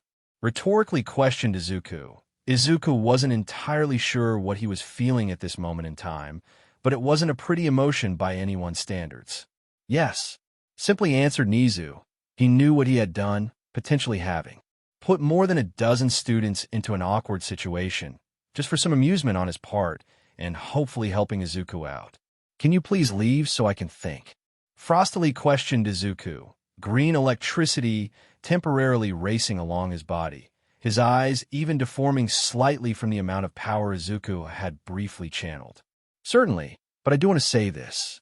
There will be a day when you're a hero, and your quirk could latch onto a potential heroine who could be called a yandere. I just hope that I can help a student avoid a potentially dangerous situation," softly informed Nezu, shuffling off of the seat, and started walking out of the door, fully aware that he had most likely burned any bridge that could have formed between himself and Izuku. "Dating sims, can you bring up the heroine page?" politely asked Izuku, waiting patiently for a second before the page appeared in front of him. Hatsume, the inventor, relationship, weird-haired stranger, 23 out of 100 description, a unique girl who has a passion for inventing machinery. She calls her babies. She starts hyper-focusing on the things she is interested in, and even lets it affect her health from time to time. If only there was a man who could help her. Ochaco Uraraka, aspiring hero, relationship. Her idol, stage 2, 22 out of 100 description, having a less than ideal upbringing in the Finnical area, Ochaco has learned to be happy with what she gets. Her goal is to become a hero, so she can support her parents. What she needs is someone who she can confide in, to tell them why she wants to be a hero, so she doesn't feel so shallow compared to everyone else. Jiro Kyoka, the former musician, relationship. She finds you funny, 57 out of 100 description. Her parents were inspiring musicians, and it seemed as if Kyoka inherited their talents. But her dream didn't lie there, and she strayed away from the path her parents wanted her to take. She's afraid she could let them down if she doesn't succeed, if only she had a strong, reassuring shoulder to lean on. Tokage Setsuna, the self-assured, relationship, rocky start, 33 out of 100 description. Due to her quirk, she's been an outcast by her classmates. Now, thanks to that, she finds it difficult to build a genuine relationship with anyone, struggling to make true friends she trusts completely. Due to that, she puts on a mask, not showing off her real self. If only someone was out there that could reassure her that she is fine. Yaoyorozu Momo, the mask wearer, relationship, socially different, 16/100, description, a girl born into the high class of society. She has been raised to be well-mannered and conceal her true emotions. She is often jealous of those who can act how they want, of those who can play with others with ease. If only there was someone who could teach her how to cut loose. Ashido Mina, dancing queen, relationship, yin and yang, 19 out of 100, description, loud, extroverted, and not the sharpest tool in the shed. Ashido lives each day of life to its fullest, laughing, smiling, and having fun. She struggles to rein herself in sometimes, though tries her best to reel herself in when she notices someone who doesn't appreciate her loudness. Maybe someone can help her mellow out. Kendo Itsuka, the mom friend, Relationship. An open ear. Stage 219 out of 100. Description. Kendo Itsuka prides herself on her ability to notice when something is wrong with her friends. She wouldn't sleep a wink if she knew one of her friends were going through a hardship and not confiding in anyone. She keeps her ears open to all her friends, willing to listen to their worries without judgment. 7 girls already, 2 already on stage 2, and Izuku genuinely felt like thrash. Who knew having a quirk could be so much trouble? But some of these girls had issues they needed help with, and now Izuku would help them, without any of them falling for him. Sounds easy enough. That's a wrap, people. The second chapter of My Dating Sims, Academia. Out of the 13 girls currently in 1A, only 9 are heroines, who Izuku will eventually catalog within the next few chapters. Now, time for an omake. Omake, my SGRDDY, Academia. Is he in the right place? Simultaneously thought every single student, since the man/cocoon thing looked out of place, and then for the third time that day, the world froze, and Izuku was given a choice. Hey, sir, this school is a confusing place. Do you need help finding your way out? B. Remain silent. C, sir, do you have a matter, baby? For once, Izuku saw gold, and he was willing to live with the repercussions, even if it meant detention. If only he knew. Sir, do you have the matter, boo-boo? Curiously questioned Izuku. Already a few more active members stopped what they doing and looked at Izuku, waiting to see how the man in a yellow sleeping bag would respond. What's the matter, baby? Confusedly repeated Class 1. A's homeroom teacher, Aizawa Shota, cat lover, pro-hero, but unfortunately, he wasn't up to date with ancient memes like his students, and blanched as memories of a friend doing this years back came to his mind, while he watched Midoriya, Izuku wink. Izuku's dating Sims quirk had given him this confidence. For this brief second of glory, all the while unaware of what Izuku's quirk was going through. Noting sugar, how about you? Smoothly replied Izuku. Izuku had never felt so confident before, only for the confidence to leave him as the man's hair floated up and BLD red eyes to land on Izuku, quenching any confidence Izuku's quirk gave him, and Izuku thought he saw blush. Izuku-kun, for meeting special requirements, I have underwent a quirk evolution. Aizawa Shota, route unlocked. Aizawa Shota, Mr. Tired, relationship, teacher and student, 0 out of 100, description. Aizawa Shota, a man who works late and never plays, giving his complete attention to his work simply because he doesn't care about anyone in that way. If only someone could help thaw out his heart. Izuku blinked. His quirk was not supposed to affect older men. Izuku was certain of that, and immediately he regretted his choice. Now, Udare would be a lot more awkward, especially since the majority of teachers were male. This would be a pain in the butt, narrator POV, quirk evolution, or a quirk awakening in some cases, was something incredibly rare. It had only been cataloged a total of 37 times since quirks first started appearing, and it was something Izuku thought he would never have had to deal with. In some cases, a latent, powerful ability made itself known to the user under extremely stressful circumstances. In other cases, the quirk in question grows a lot more power in seconds. And Izuku wouldn't lie. Dating Sims was extremely stressful at the easiest of times. Since the 8th generation of quirk users, quirk evolutions have been happening a lot more often, and now Izuku was worried. Why, you may ask? The answer was simple. Quirks awakened or evolved under stressful circumstances, and at the moment Izuku was fairly certain his quirk would awaken. For once, it isn't girls. Idly mused Izuku. He would have loved to speak and ask questions, except everything but the upper part of his head was made of some sort of black smoke, meaning he couldn't speak or move. Sure, 8 people appear in my dream, something that is totally common. Sarcastically noted Izuku. He could feel something, a connection between himself and the 8 people standing in a line beside him. Izuku-kun, he isn't a dream. Dating Sims sounded more confused than anything. Izuku somehow knew his quirk was right. He would never dream of his quirk otherwise. So something else must be happened. Emerald green eyes snapped open in realization. Dating Sims had said it the day he manifested One for All was sentient as well, and he was the 9th user, which explained the other 8 people in his head. You're a smart kid, Izuku. Now be quiet and listen. Softly hummed someone, the furthest person away from Izuku, who had white hair and a pair of green eyes similar to Izuku's own. One for All is past the singularity point, meaning all the quirks that it has collected will start awakening, but your lifespan is limited now.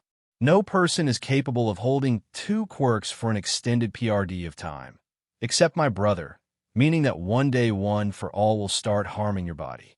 Hurriedly explained the person. Izuku could feel a fire race beneath his limited skin.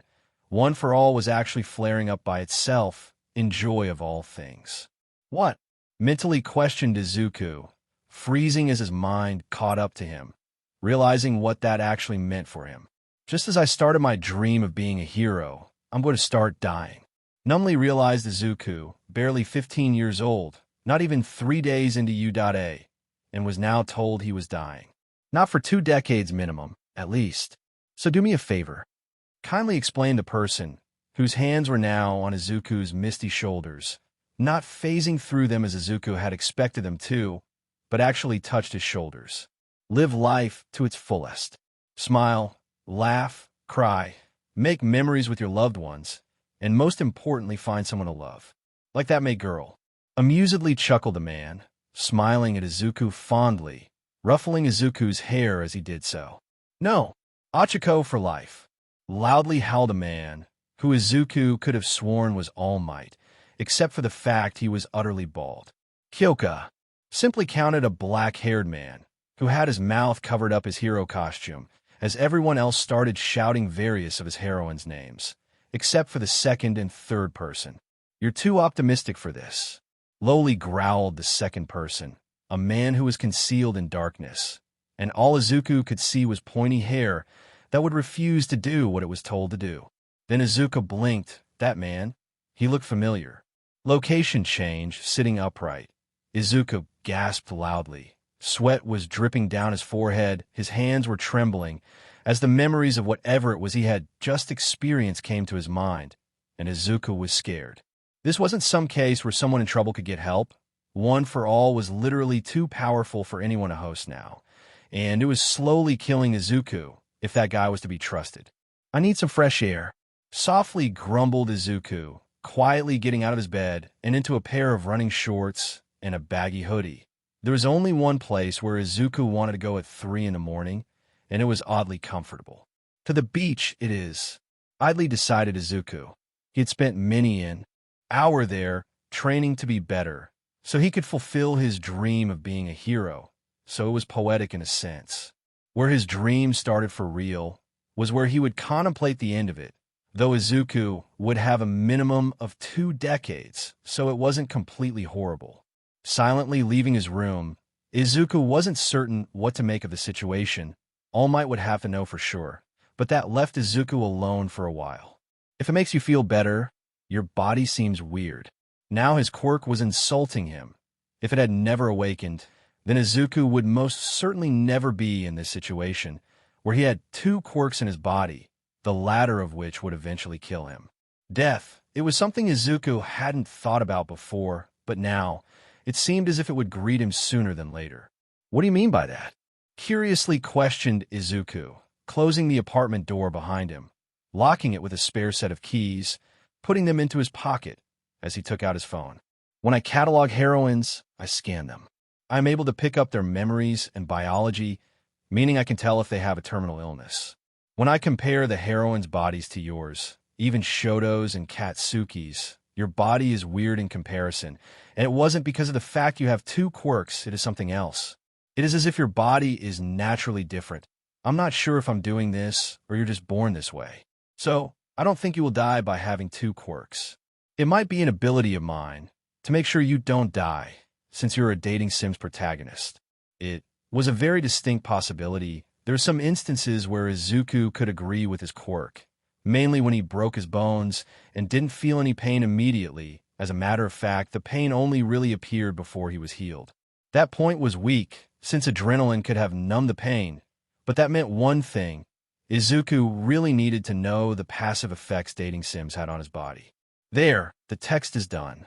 Softly mumbled Izuku, shoving his phone back into his hoodie's pocket, and started walking, letting the cold night air cool him down from his vision, which honestly terrified Izuku. I doubt All Might is awake, but he will see it in the morning. Softly hummed Izuku, closing his eyes as he walked. The directions to the beach was practically muscle memory at this point, so Izuku wasn't concerned as he walked with his eyes closed. Focusing on the burning inferno beneath his skin, that was one for all, Izuku could feel the raw power in it, the power to destroy so much with one punch, the power to change the weather, and so much more. A taut rope tugged at his gut, making Izuku roll his eyes beneath their eyelids, as he continued sauntering forward, heading to the beach where the heroine was. It felt familiar, most likely one of the girls from his class who he managed to avoid cataloging, and for once Izuku didn't care if his guess was accurate. The girl was at the beach at 3 in the morning, doing who knows what, so Izuku decided to join her. Walking to the beach was peaceful. His phone didn't make a noise, no cars drove by, and it was completely silent, letting Izuku think as he walked towards the heroine. Replaying his conversation with the green-eyed man, Izuku chewed the inside of his cheek. He would be awakening 6 new quirks in the future, all of them being charged into a completely new state, thanks to one-for-all stockpiling aspect. Rolling his eyes, Izuku would need All Might to do the next piece of work, to create a list of all of the previous holders of one-for-all and their quirks, so Izuku wouldn't be surprised by what would come. Focusing on one-for-all, Izuku could feel the intense inferno of power that could only be compared to a star within him, and then started trying to get beneath the surface of the quirk's power, trying to find something that could give him some hints. The taut rope around his gut tugged once again, forcing Izuku to stop his investigation, looking at the direction of where the rope had tugged him, which was where the lone person on the beach was standing. Millions of grains of sand flew around her pale features, which were barely illuminated by the moonlight, her silver hair shining, being brought out by the darling settings and peaceful night. She was in 1A, Yanagi Reiko. The girl who didn't show any emotions on her face apparently lived close enough to the beach where she felt comfortable enough to be there at 3:10 in the morning. Now walking over to her, Izuku stayed, quite as he could vaguely make out a soft pink glow around the sand, watching as she was busy focusing on it, moving multiple streams of sand grains in multiple directions. It was oddly peaceful, listening to the waves lapping at the beach shore, sand rustling, and hearing Yanagi panting from exhaustion.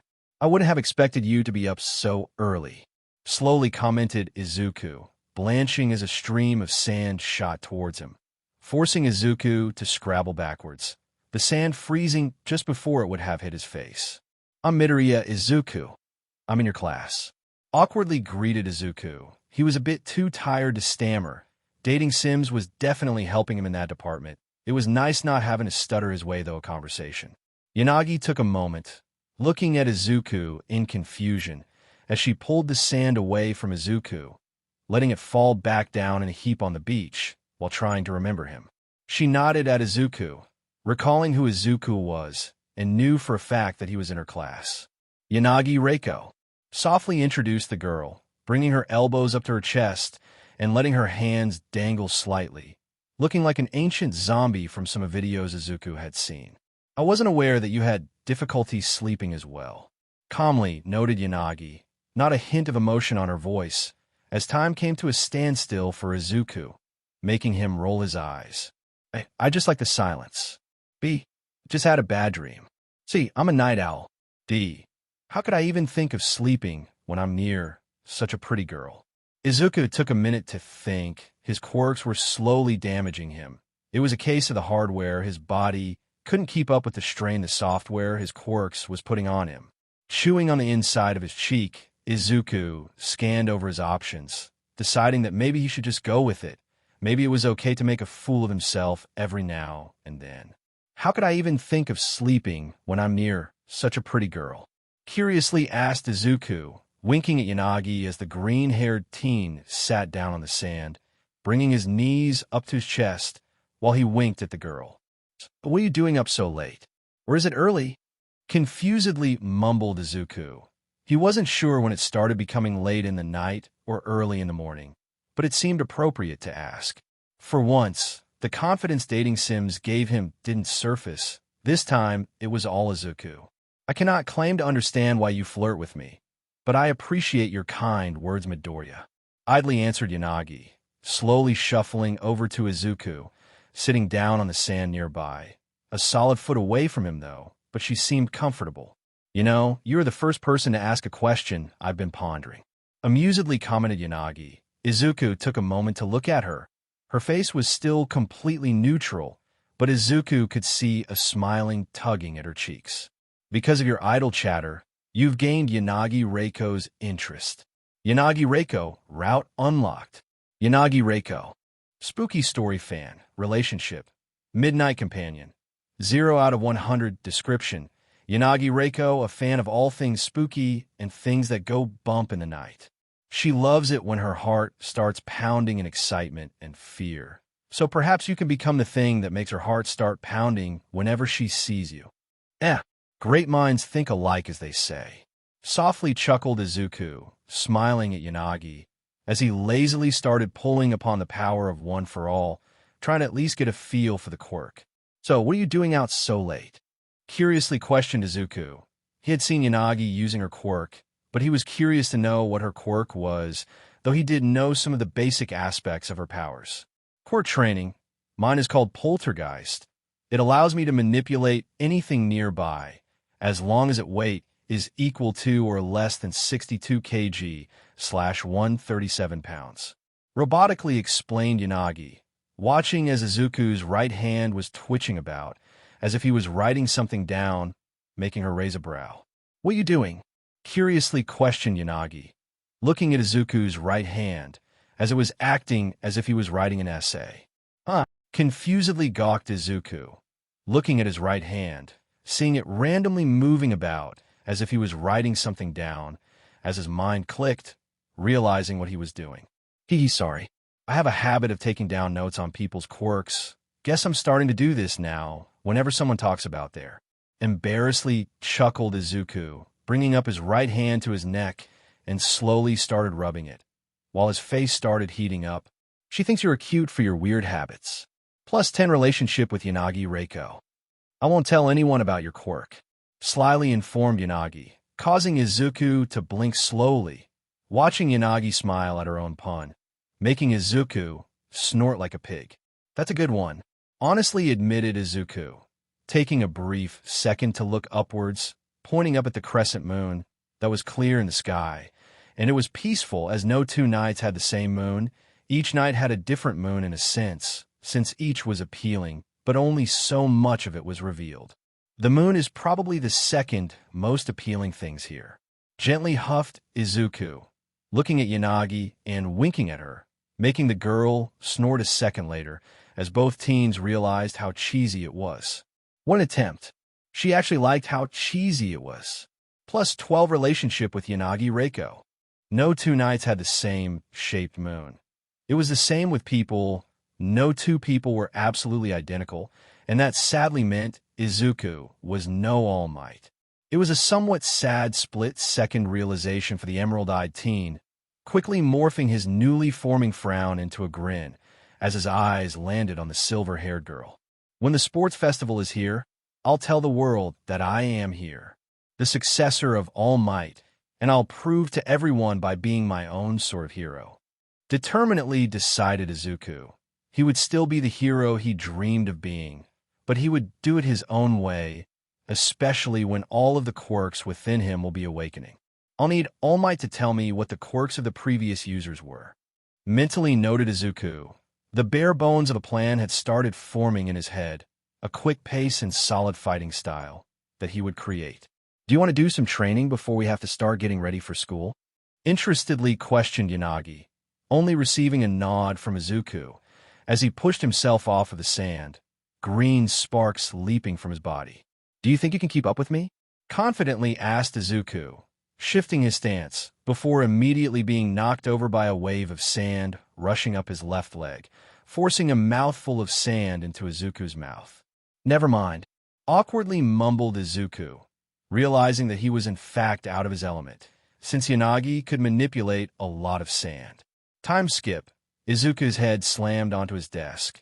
Ida was about to say something, but the fact Izuku held up one hand made him reconsider, since Izuku was early, even by Ida's standards.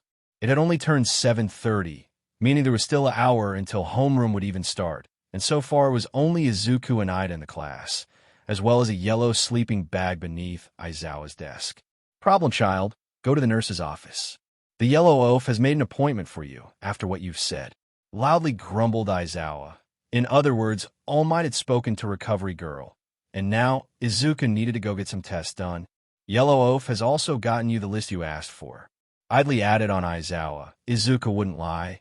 It was kind of impressive of how dead inside Aizawa sounded, especially since that was the exact same position he had been in when Izuku had left the classroom the other day. How does he do it? Curiously mused Izuku, pulling out his number 13 notebook out from his bag, as well as a pen, before Izuku opened up his notebook and started walking, scratching his head with the butt of his pen.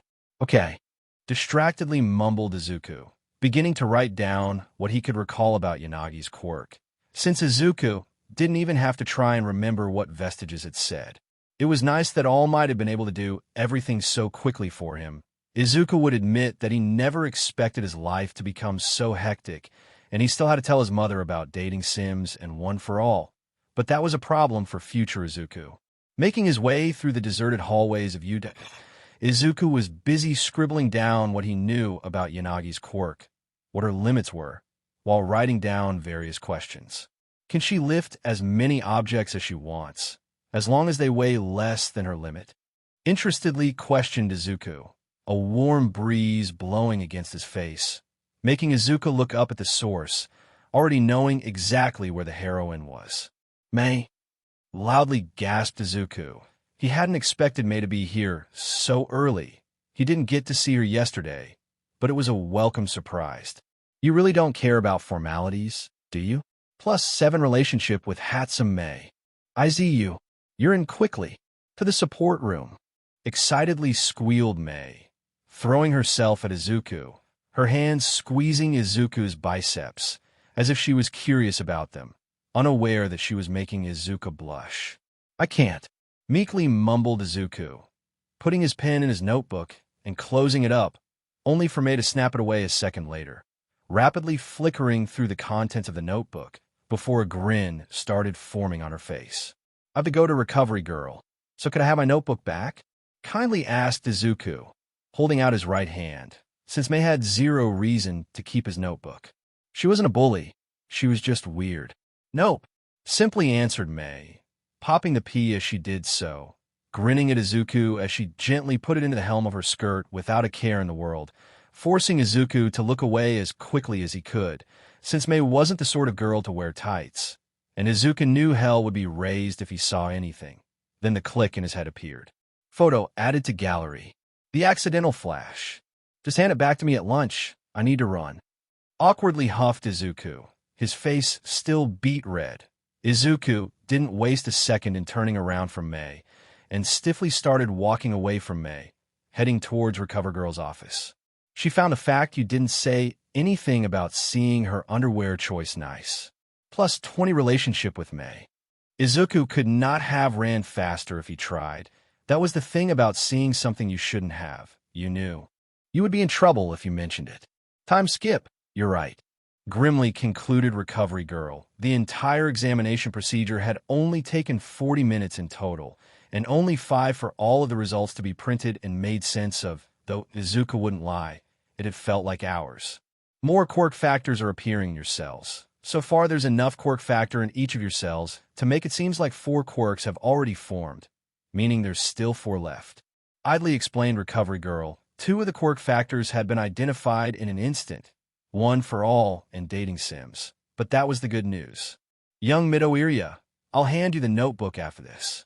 Worriedly spoke All Might, currently in his skinny form, and the oversized suit on him almost made Izuku laugh, except the green-haired dating sims protagonist was just a little bit preoccupied. Now for the news I hadn't been expecting. Honestly huffed Recovery Girl. Izuku blinked. Even Izuku, the socially awkward teen, could identify the amazement in Recovery Girl's voice. You aren't dying from what I've gathered so far. You are being internally damaged by One for All at a very slow rate. It would take decades before you even started noticing it, but your body is weird. It is as if the damaged cells in your body duplicate. Only the damaged is repaired and the cell in question has grown stronger. Uncertainly explained Recovery Girl, causing both Izuku and All Might to blanch. They both had been expecting something a lot more grim. What do you mean by that? Confusedly asked All Might, as Recovery Girl slid out of her chair, waddling over to a remote and pointed at a TV in the corner before turning it on. This is just a projection based off of the data, but the more research I do, the more accurate this should be. Casually explained Recovery Girl, a small smile on her face, as green sheets appeared in front of Izuku's eyes. Izuku-kun, I think I know why you aren't dying. It is because of me. You are a dating Sims protagonist. That definitely explained everything. It was as if all of Izuku's issues were solved now. But that would be a lie. Focusing on the TV, Emerald Eyes watched as red BLD cells appeared on the TV, which was sped up to 20 times the original speeds, and everyone watched as green electricity started sizzling from the cell, slowly breaking it down. Everyone watched it for a few minutes, until the red BLD cells had broken down to the point where it looked like a rotten orange, a few holes in it that shouldn't be there, seeping cytoplasm, and then something weird happened. It was as if Izuku's BLD cell had become digitalized, breaking down into ones and zeros, reforming a minute later, which was most likely more than 20 minutes before the ones and zeros disappeared, leaving behind a red BLD cell that looked healthier than before, stronger even, only for the process to happen again. Once again, the cell turned into something like a rotten orange, but this time all of the holes were just a minuscule amount smaller than they had been. Izuku-kun, your body has taken on the properties of a dating Sims protagonist. How many dating Sims have you played where the dating Sims protagonist has gotten sick or was ill? I think I do a lot more than actually catalog girls for you. You make them fall in love, and I make your body somewhat digital-like. I think that means you can't get sick anymore, and it also explains why you only feel the pain of breaking a bone for a few seconds.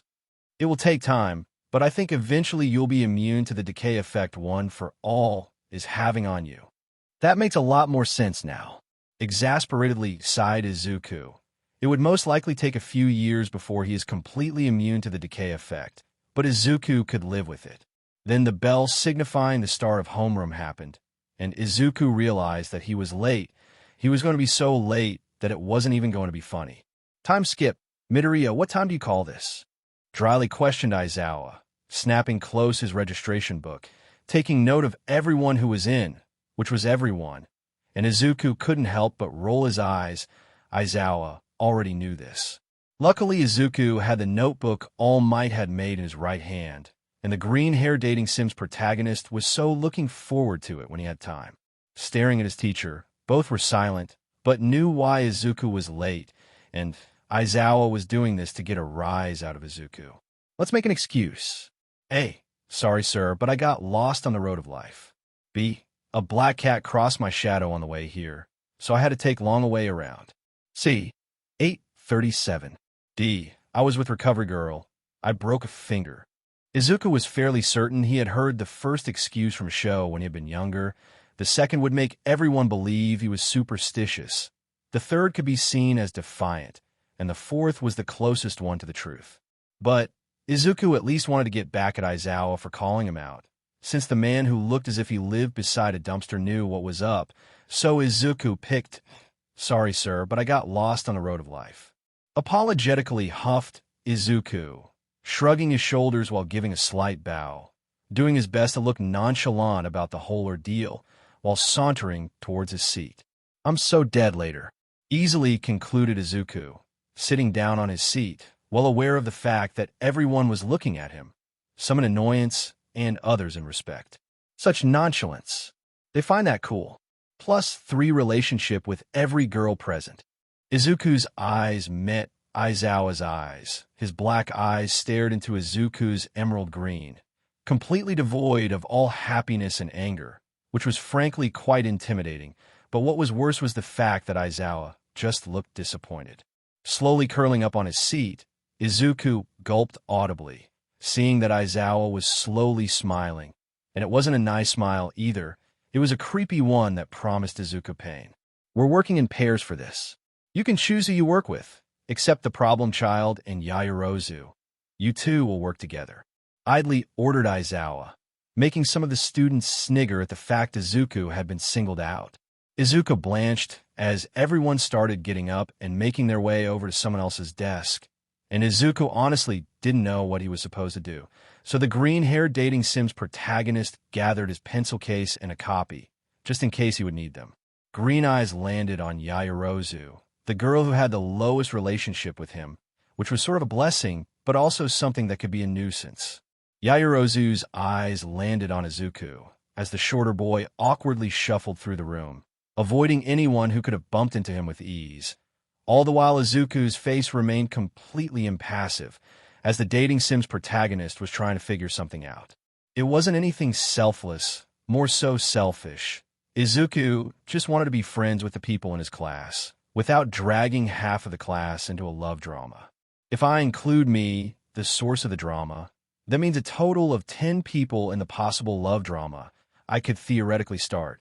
Sadly, concluded Izuku, as he closed in on Yaoyorozu's seat, putting his pencil case and notebook on Yaoyorozu's table, as she cocked a brow at him in curiosity. Aizawa never said what we are doing. So can you tell me, please? Awkwardly asked Izuku, offering his best smile, doing his best to appear normal, since he was not normal by any stretch of the imagination. Having a quirk that could change the weather with a single punch. Check. Have a quirk that made your life a dating Sims game. Check. Have multiple quirks rapidly awakening inside of you that can arguably be as strong as One for All in some way. Check. What made matters worse, One for All was slowly getting stronger each day. Wouldn't be noticeable for months, but eventually Izuku's 5% would be equal to 6%, and All Might had theorized that his 100% would be equivalent to Izuku's 90% currently, but that difference would increase with time.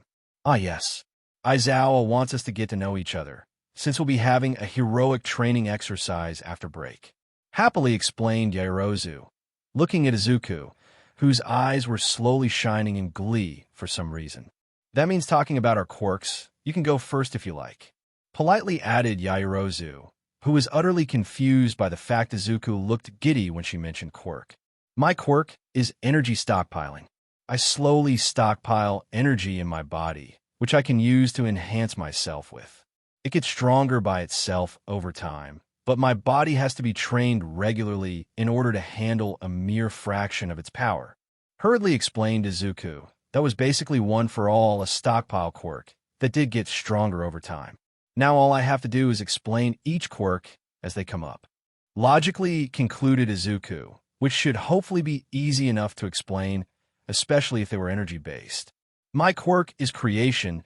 I can create anything I know the chemical formula for, though it requires lipids to do so, and the larger the object, the more time and energy it takes to make. Casually explained Yaoyorozu. She honestly didn't expect Izuku to get what that meant. Most people understood the basics of what her quirk was capable of, and that was it. So, you could create weapons created out of diamonds, which would bolster the weapon's endurance. Rapidly questioned Izuku. The barest hint of One for All being active sparked free from Izuku's hand, as his body was writing down his thoughts on Yaoyorozu's quirk. Does that mean you can organic parts as well? Or can you create inorganic stuff? Hurriedly added Izuku, his hand a blur, as he began solely focusing on the girl in front of him and what her quirk meant. I can only create inorganic materials, but I'm able to create some things that come from various organisms, like ethanol from corn. Excitedly spoke Yaoyorozu, mentally cataloging the idea of diamond creation Izuku had given her, while her view on Izuku slowly changing, since he was a lot smarter than he came off as. What about anything related to nuclear radiation? Cautiously asked Izuku, though while Izuku wasn't an expert in nuclear radiation, he knew that it was incredibly dangerous. Yep, though my parents have taught me extensively of what it is capable of, so I will not be using it. unless there's a crisis that truly needs it, slowly explained Yaoyorozu, watching Izuku carefully as he seemed to tense up and his eyes focusing on something in front of him, even though Yaoyorozu couldn't see it. I have been ignoring the notifications for too long, awkwardly decided Izuku, taking a brief glance at the clock behind him, telling Izuku that the time had flown by, being too enthralled by the fact that Yaoyorozu must have the versatile Quirk in existence. For being so invested in her, your relationship with Yaoyorozu has increased by +3. She's happy that someone actually realizes what her Quirk is truly capable of. +6 relationship with Yaoyorozu. You have given her an idea, and she appreciates it, because it will be a huge help. +7 relationship with Yaoyorozu. Due to your quick mind, Yaoyorozu wants to get to know you better by herself. Your current relationship with Yaoyorozu has been automatically maxed out due to her longing to pick at your brain. Yaoyorozu, the damsel. Relationship. Not quite what she thought. Stage 2 0 out of 100 description. Yaoyorozu, a girl born into the upper class of society, with a quirk to match. Yaoyorozu is jealousy of those who can act so freely and didn't seem as if the pressure was actually affecting them, and she needs help. She needs to know that she's okay, that she is enough. That was a lot more grim than Izuku had been expecting. Izuku wasn't a fool. He was well aware of the fact that quirks could have cons, just as they could have their pros.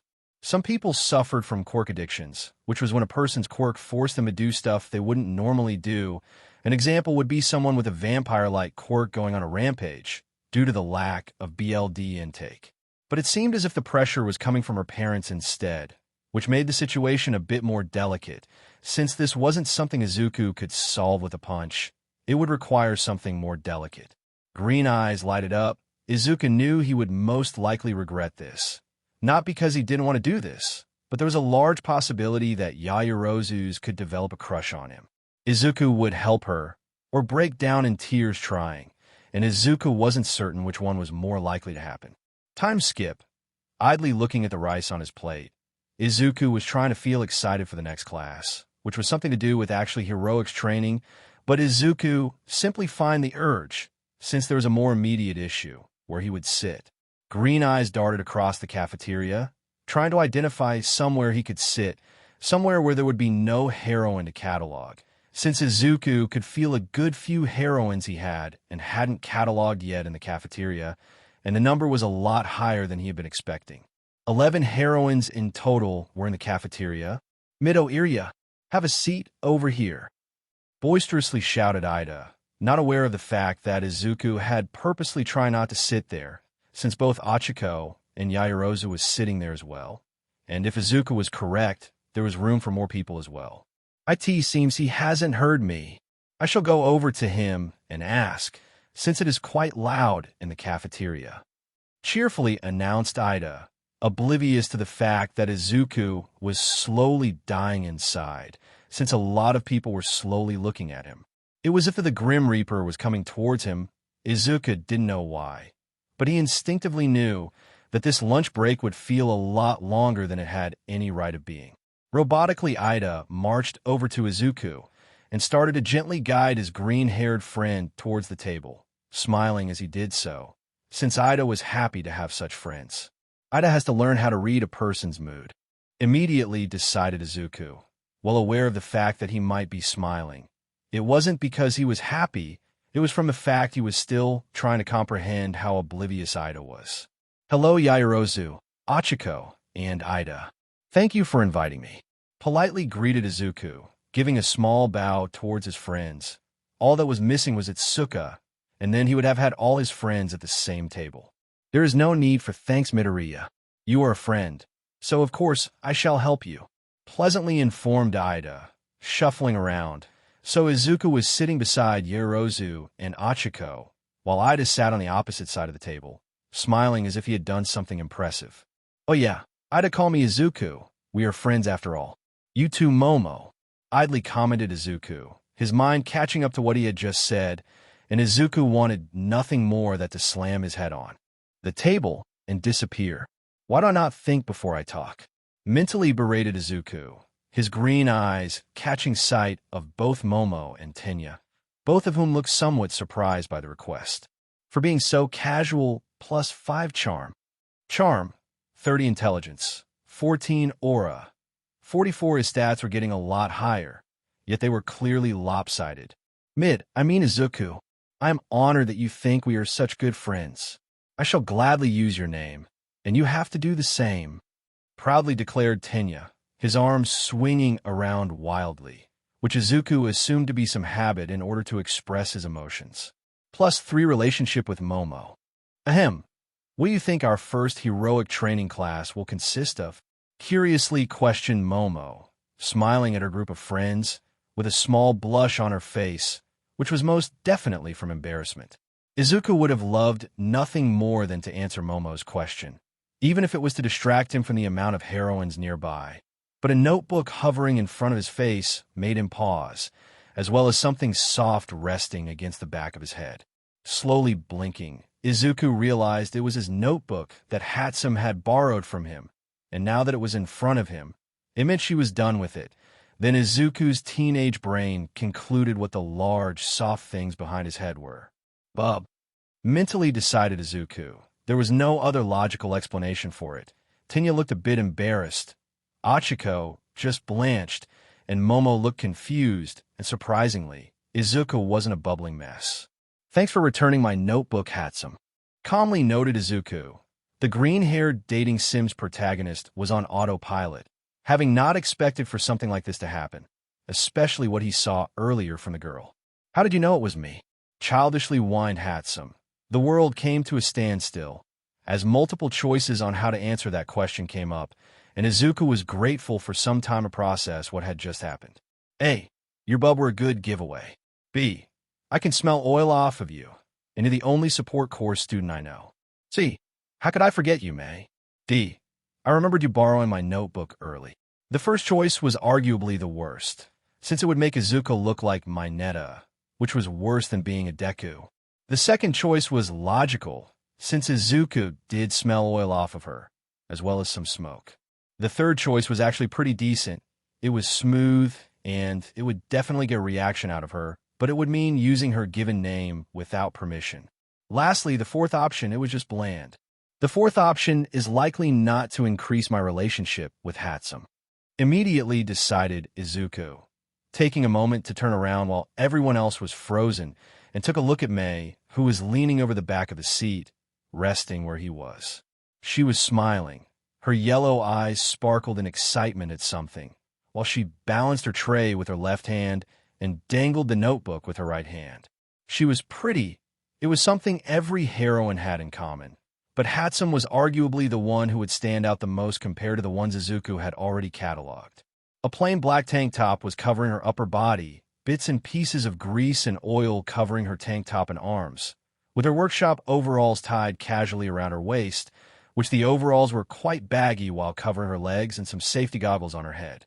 If Izuku was completely honest, he felt lucky seeing May like this. The dating Sims protagonist truly thought May was captivating.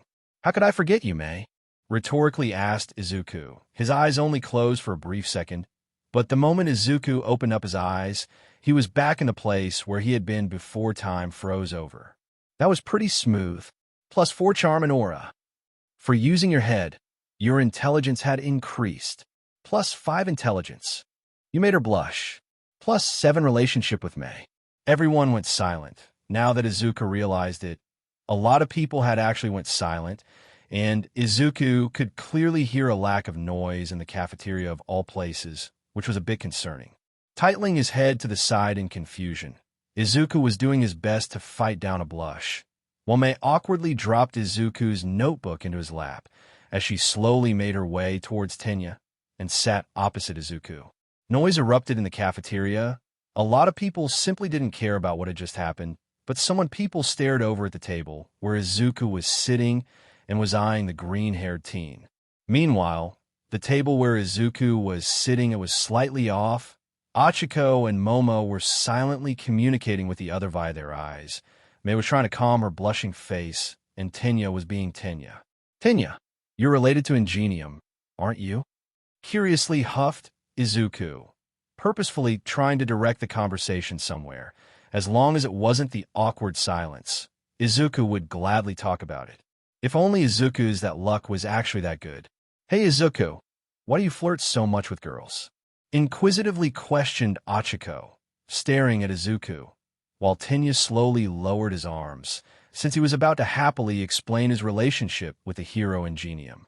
"Good luck, Izuku." Staring wide-eyed for a second, Izuku realized dating sims wasn't going to help him, meaning the socially awkward teen would have to explain the situation himself. And to be honest, Izuku was not looking forward to it.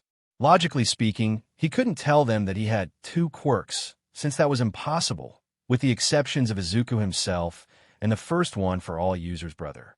Awkwardly hummed Izuku, trying to think of an explanation.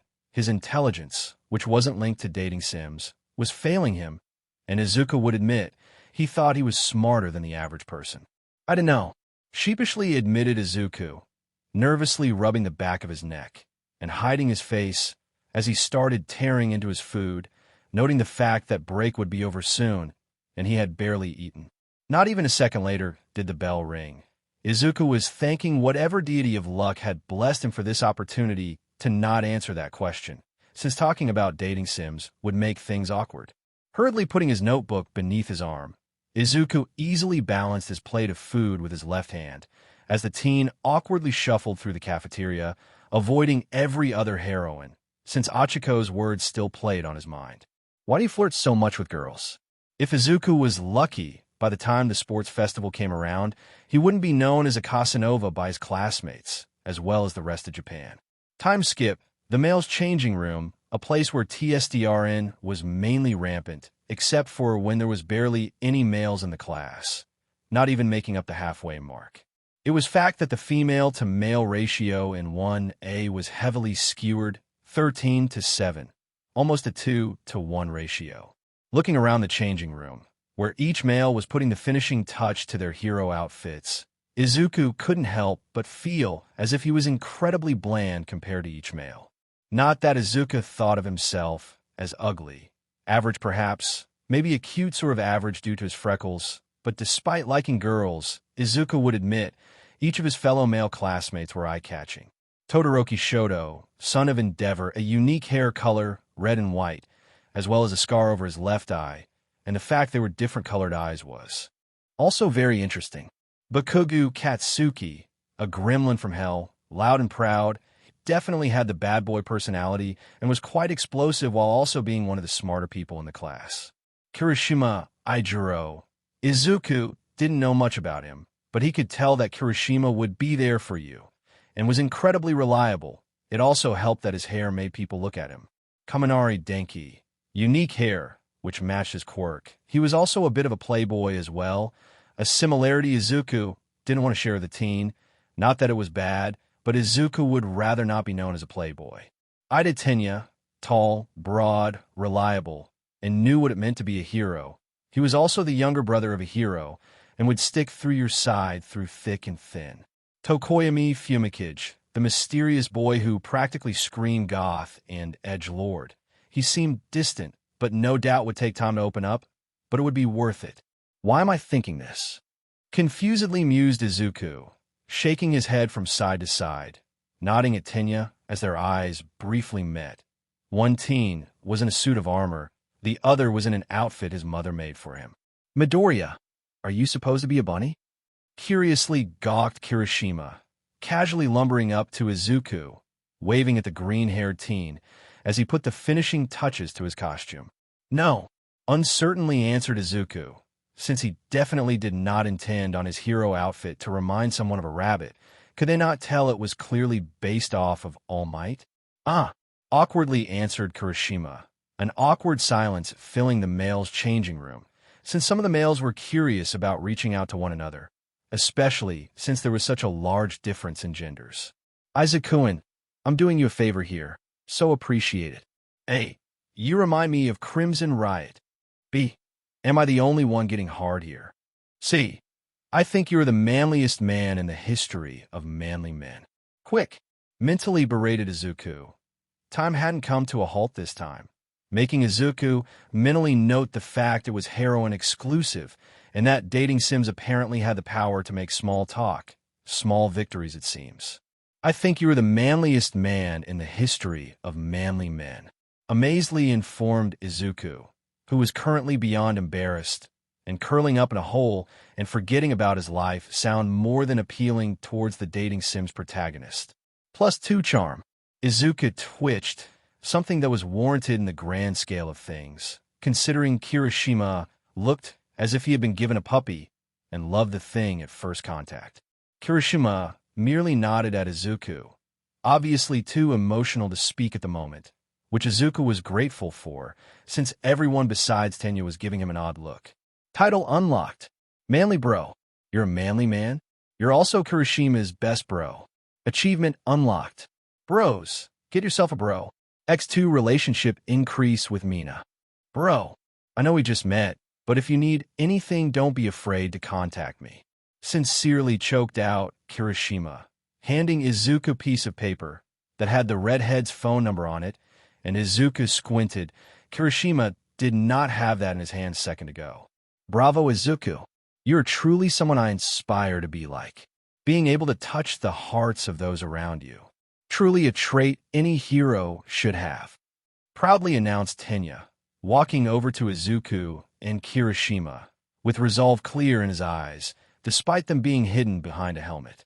If it makes you feel better, if Katsuki was a heroine, I'd have to make a negative stage now.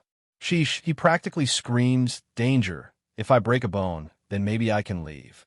Sophisticatedly concluded Izuku, nodding to himself at the brilliant idea, just before a soft, rustling sound reached Izuku's ears, making the green-haired teen slowly look towards the source. It was a wall that separated the males from the females, and there was noise coming directly from the other side of it, truly suspicious, but it wasn't as if girls were spying on them or anything. She find your kind words to Kirishima reassuring. +3 relationship with Mina. X2 equals +6. Mina, awkwardly screeched Izuku, feeling the necessary urge to put both of his hands over his groin, turning away from the wall as he did so, unaware of the fact that everyone present rose a brow in curiosity. Time skip, haha. Marvelous. Simply marvelous. They do say the clothes make the hero, and you, my students, definitely look the part. Boisterously chuckled All Might, who looked quite pleased with himself, trying to hide his full-blown laughter ever since he had seen Izuku. Hate dating sims. How could you tell that Kaken was dangerous? Curiously questioned Izuku, tuning out All Might somewhat, though he was still aware of the fact that this hero exercise would consist of 2 sides, hero and villains, with 10 teams in total. 5 would be heroes, and the other would be villains. The same way geese know how to fly in AV formation instinct. It also might help to know that I've realized that I'm kind of messing with the new quirk factors within your body. I'm trying to assimilate them inside of me, so your body will adapt quicker and hopefully not die from the sheer stress being out upon it. If it makes you feel better, I'm currently 6% done with 1 quirk. I haven't even touched the others at this point. The quirk I'm done with is called Danger Sense. It detects danger nearby you. For the first teams to enter the building, may the heroes, Midoriya Izuku and Tsunatori Pony, wait outside the building, while the villains, Todoroki Shoto and Bakugo Katsuki, enter the building. Happily declared All Might, unaware of the fact that Izuku was frozen still for a few reasons, and only one of them could be seen as somewhat good. The good one was that dating sims was assimilating the quirk factors inside of him, which now gave him a limited and weaker version of Danger Sense, which was nice. Then the bad things were the fact he was paired with a heroine he hadn't cataloged yet, and he and Tsunatori had to fight the 2 strongest people in the class. Shakily looking about, emerald green eyes met ruby red. A sickeningly pleased grin slowly started spreading across Bakugo's face, making Izuku gulp audibly while nervously adjusting the mouthguard of his costume, which looked similar to a smile. Breaking the stare off, Izuku took a look around the gathered class, meeting Todoroki's indifferent stare as if the dual-haired teen was merely staring at a bug. Hello, uncertainly greeted a girl, making Izuku leap slightly. Time was slowly coming to a halt as Izuku's focus landed on his partner, Tsunotori Pony, whose uncertain look made Izuku gulp again before time stopped. Hey, hello. Midoriya Izuku, reporting for duty. B. You ready to get all sweaty and bothered? C. You're Tsunotori Pony, yeah? D. Your horns are really cute. Just when I thought that things were looking my way. Wearily sighed Izuku. His quirk was starting to help him by healing his body and absorbing the various quirk factors within One for All, and then it pulls stuff like this. That's a wrap, people.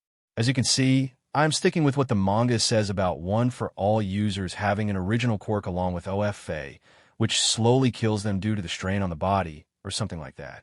I'm still uncertain how long this FIC will be, since I'm still finalizing all of the heroines, and there's the possibility there will be more than 13, the original amount I specified on, though there would not be many more. The update schedule, as I have decided, will be monthly, but I cannot guarantee, since I'll be starting college, and my life will be more hectic than normal. Next chapter, I will hopefully have a list of all the heroines who will be included. Omake, the DLC. I have successfully downloaded the DLC. Izuku did not like what he just read, since he most certainly did not ask for anything to be downloaded, nor did he know that dating sims could be download anything. Against his better judgment, which Izuku seemed to be going against a lot, the green-haired dating sims protagonist wearily pressed down on the screen. Now, I can catalog everyone who has a thing for small, green-haired, cute people. Please give me a moment to pull up all of the data. An uneasiness settled in Izuku's gut. This was the first time he had ever seen dating sims underline something, which meant that it must be extremely important. Gulping at the thought, Izuku mentally braced himself for something that would most likely make him cry. Bakugo Katsuki, childhood friend, relationship, and notice me. Baka, stage 412 out of 100 description. The childhood friend who's at Sundara, who was confused since early childhood about the feelings he felt towards useless Deku, so that was why he bullied him, to get his attention. Now, Kaken doesn't know what to do, since he assumes you hate him. Oh, Kirishima Jiro. Bro, relationship. Bro, close your eyes and tell me what you see, because that's what I feel without you. Stage 337 out of 100. Description. Brothers before hoes. That is incredibly long relationship description. Awkwardly noted Izuku. His mind had shut off his emotions, since that was the only thing keeping him fainting from the shock of this revelation. Not that he didn't appreciate the feelings sent towards him. Aizawa, Shoyuta, teacher, relationship, student and teacher. 83/100 description. Aizawa Shota, a man who works late and never plays, giving his complete attention to his work, simply because he doesn't care about anyone in that way. If only someone could help thaw out his heart. Why did the last one seem vaguely familiar for the green-haired dating sims protagonist? Now, Izuku had to thread delicately, since his childhood friend loved him and his bro had a crush on him, and with that, a burning fire of determination entered Izuku's eyes as he picked up his phone and started typing, since this was something he should have done a long time ago. Nodding to himself in satisfaction, Izuku hit send without a second thought. Nezu would understand. Arranging the classes so Izuku could learn how to control his quirk in that way was cruel. MOM. I'm quitting you.A. Loudly shouted Izuku, hearing a loud thump come from the kitchen a second later. Thank you for joining us on this journey through What If Gamer Deku Had Dating Sims? We hope you found it as captivating as we did. A big thank you to SpudLord for creating such an engaging story. Don't forget to visit their profile on Fanfiction.net for more fantastic works. The link is in the description below. If you enjoyed this video, please give it a thumbs up, share it with your friends, and subscribe to Zenin Fanfics for more intriguing explorations into fanfiction and fantasy. Your support helps us create more content like this, and we love hearing your thoughts and suggestions in the comment section. See you soon in the next video.